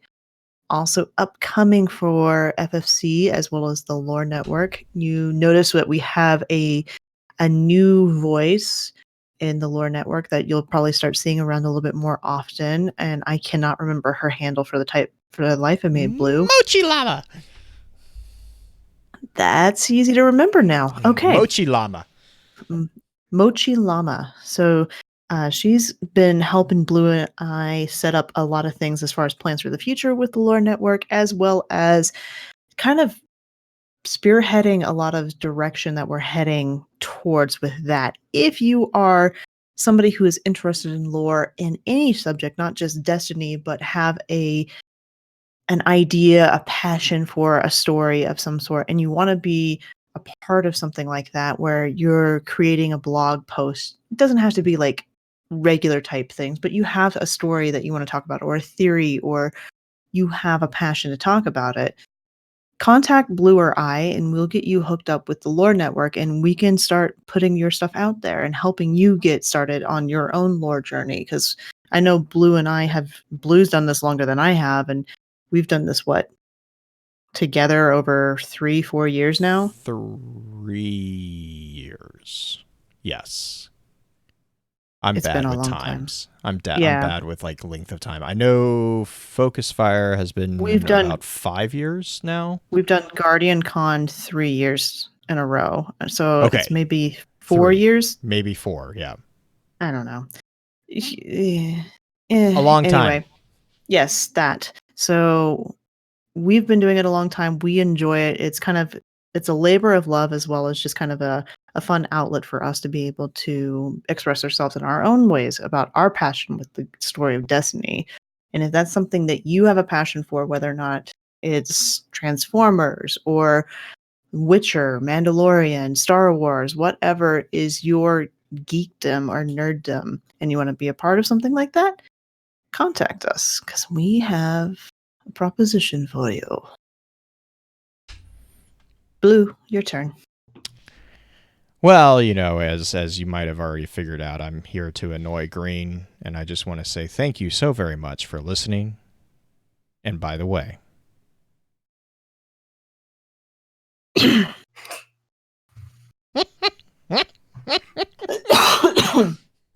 That's gonna give so many people anxiety. Yeah. I still if you're gonna not change the way you finish it with and by the way, I'm gonna do something afterwards each time to give it some sort of denouement. I'm going to finish it somehow, because nothing is more annoying to a musician than hearing almost a finish of a phrase that you just have to sing it either verbally or at least in your head to complete it. Otherwise, you just want to strangle the person. AKA, if you want to really get me to stare at you in both disdain and anticipation, don't finish a musical phrase around me. Anyway. Cool. So, you can stop recording now, Saint. Damn, see, I was still awake for that. Not cool. All right, that stopped. Cool. And what kind of computer do you have? I have an Asus laptop, so it's going to be running on Windows. I gotcha. Blue, do you mind? You don't mind MP3s with these? Nope. Yeah. So just export to MP3. Okay. And you'll go to File. You'll see Export. I'm going to go ahead and do a WAV file, Blue. That's fine. Or does it, you does guys it bother? I can know, export whatever. as a WAV if I need to. It just takes longer, and it's a larger file. So if you have a laptop, it's generally easier to do it MP3. Okay. I'm just using my save space. My safe space to do it. Whoa. Well, what would you want me to title it as? You know. Title it as Eva's Journey _Saint. All right.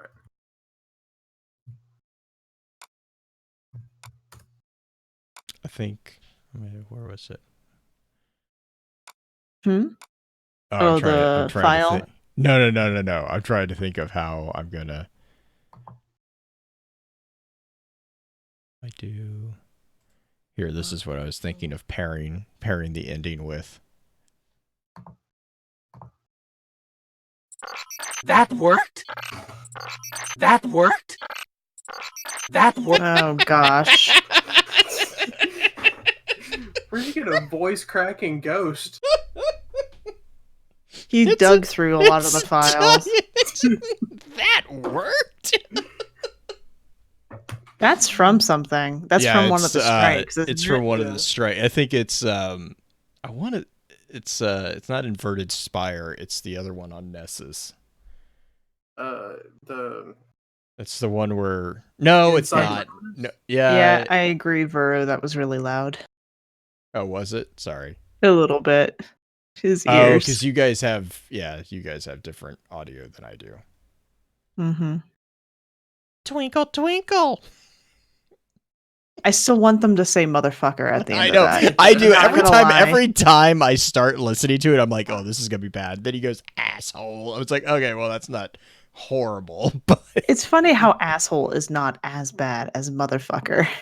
It's not at all. Just saying. That's because it doesn't have the fuck word in it. Sure. All right. One's just a body part, and the other one both involves someone's mother and the father. So. Mm-hmm. Dino, it's from one of the missions of some sort. I think it's a strike. It's one of the times where he's trying to do something, and I thought it was like he was trying to hack something, or someone was doing something. Was it when he tried to hook up failsafe to Nessus? Or when it might be. I swear it was somewhere on Nessus that he did that. It sounds like something he would do with failsafe. Right, I know. That is going to be the worst thing to try to search on Ishtar Collective, right? That works. Yeah, I'm not even going there. I'm like transcripts. Here's a few transcripts. I Have a Gate Lord, Guardian Rises, Adventure Called Siren Song, The Black Garden, Sacrilege, Fury, Last Call. I bet it's Last Call. Yeah. Oh yeah, maybe when Cade dropped down. Yep. Cade says it. I can't believe that worked. Is what is Last Call. Yeah. It might be Fury. Maybe we shot something in the tank we're supposed to. Ghost says it. That worked. Keep it up is in I Have a Gate Lord back in D1. Mm-hmm. Sorry, I'm just doing a quick search through everything.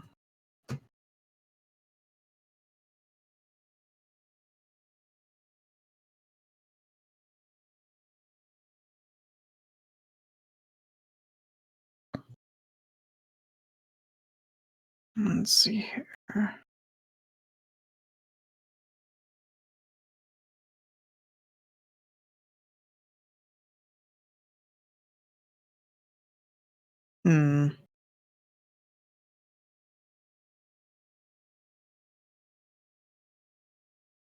I don't know. Blue call out.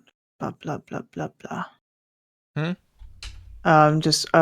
I didn't realize that you had even left.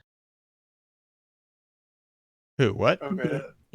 Yesterday at 11:35, you had stepped away. I didn't realize you had stepped out for a moment. Oh, I'm just that quiet.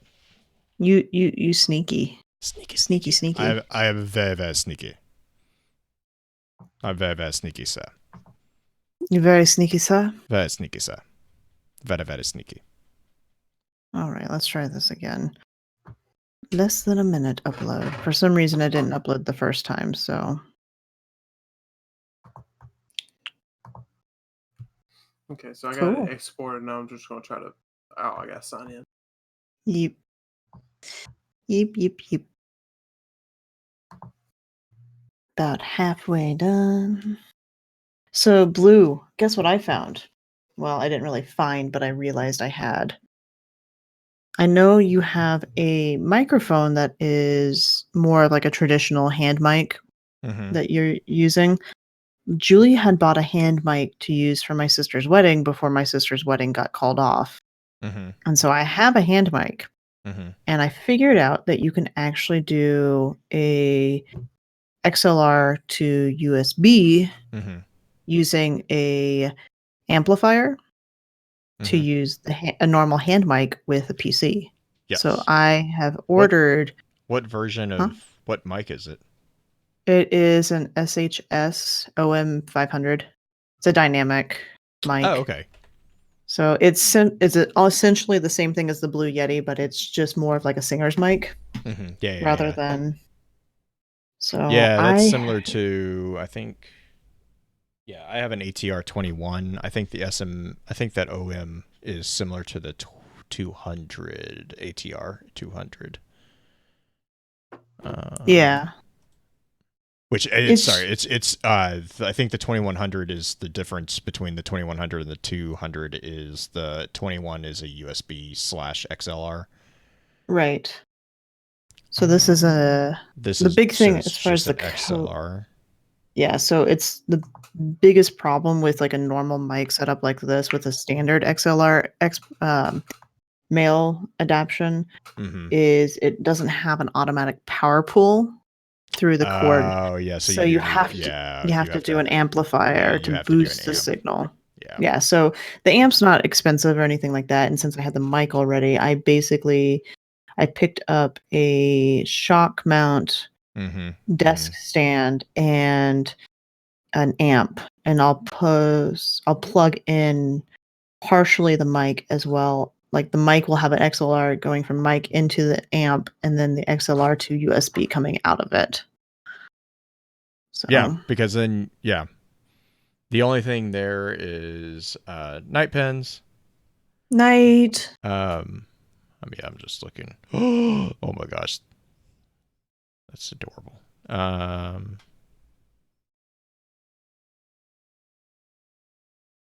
Okay, my part's uploaded. Cool. Sweet. Thank you much, hon. The only thing that I need after that is if you could post either in a DM to me or post in the private chat a mailing address for you. Okay. That would be great. I don't know when you plan on your move happening, but either place I can still get. I'm still gonna have family living at this location. So okay, gotcha. I'm gonna give the one I'm moving to. So sounds good. Yeah, that would be great. And after that, I am going to. Sorry, keep going. No, I'm talking to myself. Are you asking about the mic again or the amp? Is it? No, I was just curious. You need the zip code too? Yes, please. All right. SHS. Oh, okay. Yeah, that would fit a regular shock mount. Okay, cool. Yeah. Yep. It'll work with the standard shock mount, and I have just a desk stand going with it. Primarily just for vocals. Yeah, you'll probably want a pop filter too. Yeah, I have one that I'm using for my Yeti. So what I'm planning on doing is I'm going to test to see if my Yeti has better sound quality or the OM has better sound quality through Audacity, and whatever isn't being used for podcasting is going to be hooked up to my PlayStation, so I don't have to use my headset mic. Yeah, So. I've become very spoiled with my setup when it comes to party chats. Yep, because I can't do headset mics. Like I can make like with Voicemeeter, the way I have it set up, if I ran my headset mic, if I could figure out a way to run my headset mic through Voicemeeter, You can make a headset mic sound really freaking nice. Oh yeah. With Voicemeeter. But so yeah, I just So Yep. Green, you said you use a Yeti? I do. I have a Blue Yeti.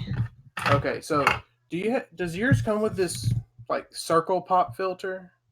Mine did not. So Okay. I bought one. I bought basically a standard pop filter that has I would call it like a squared attachment that just has a vise to it. So I attach it to the base stand of my Yeti. I don't have a boom stand or anything like that for my mic. It's just a very standard setup since my desk sits up so high. Yeah. So that is because I got a pop filter from. Well, I'm using the Snowball. That's one Yeah. difference. But uh-huh. so like I have the vise that goes, and I just have it attached to like the base of the mic. Sure. But the back of it has the bendy Mm-hmm. thing, and it just won't stay up. So that's why I was asking. But you got a different one, so Yeah. it's out later. It's one of the things that I've seen people do is that I don't know if the Snowball has the attachment piece for if you had a boom stand, like the little, I'm trying to think what it's called. It's the male to male joint that would attach to a mic stand that would go at the base of the microphone. I've seen people who have taken that and extended it and attached their pop filter there. So it's at the base of their mic and they can grab onto it a little bit easier without affecting the stand of it itself. Yeah. This one just pop filter keeps falling over. So, I gotcha. Yeah, it's if I just set it on like set it all the way to the side where it's sitting on the desk, mm-hmm. I can bend it up in the way. Mm-hmm. But Here, I'll just show you. Yeah, it's not the best setup. Let me just take a picture and show you in chat what I've got going on. Okay.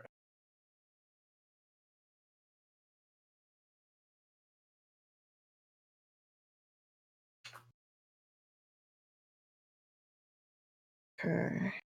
And I have to work in the morning, so I am going to jet.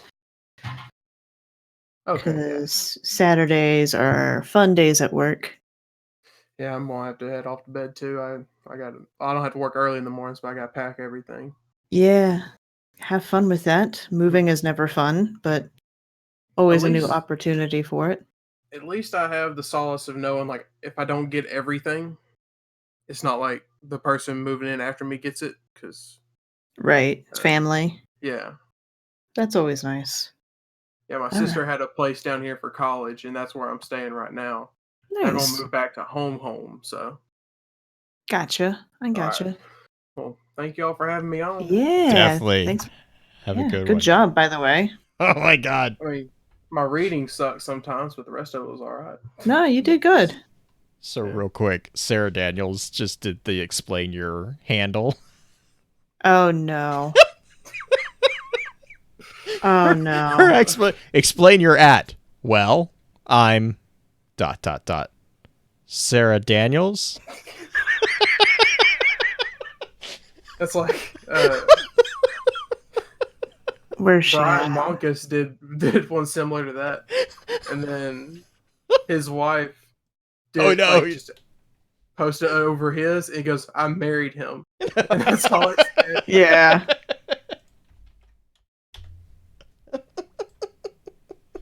Where's that at? Is that a reply? Oh, there it is. I gotcha. I put it in chat. I see it. Oh my god. Scott's response. Uh-huh. DMG.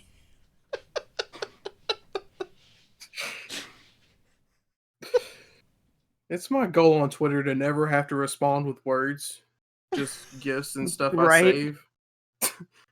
Oh my god. Goodness. That baby, I just saw that and I just died.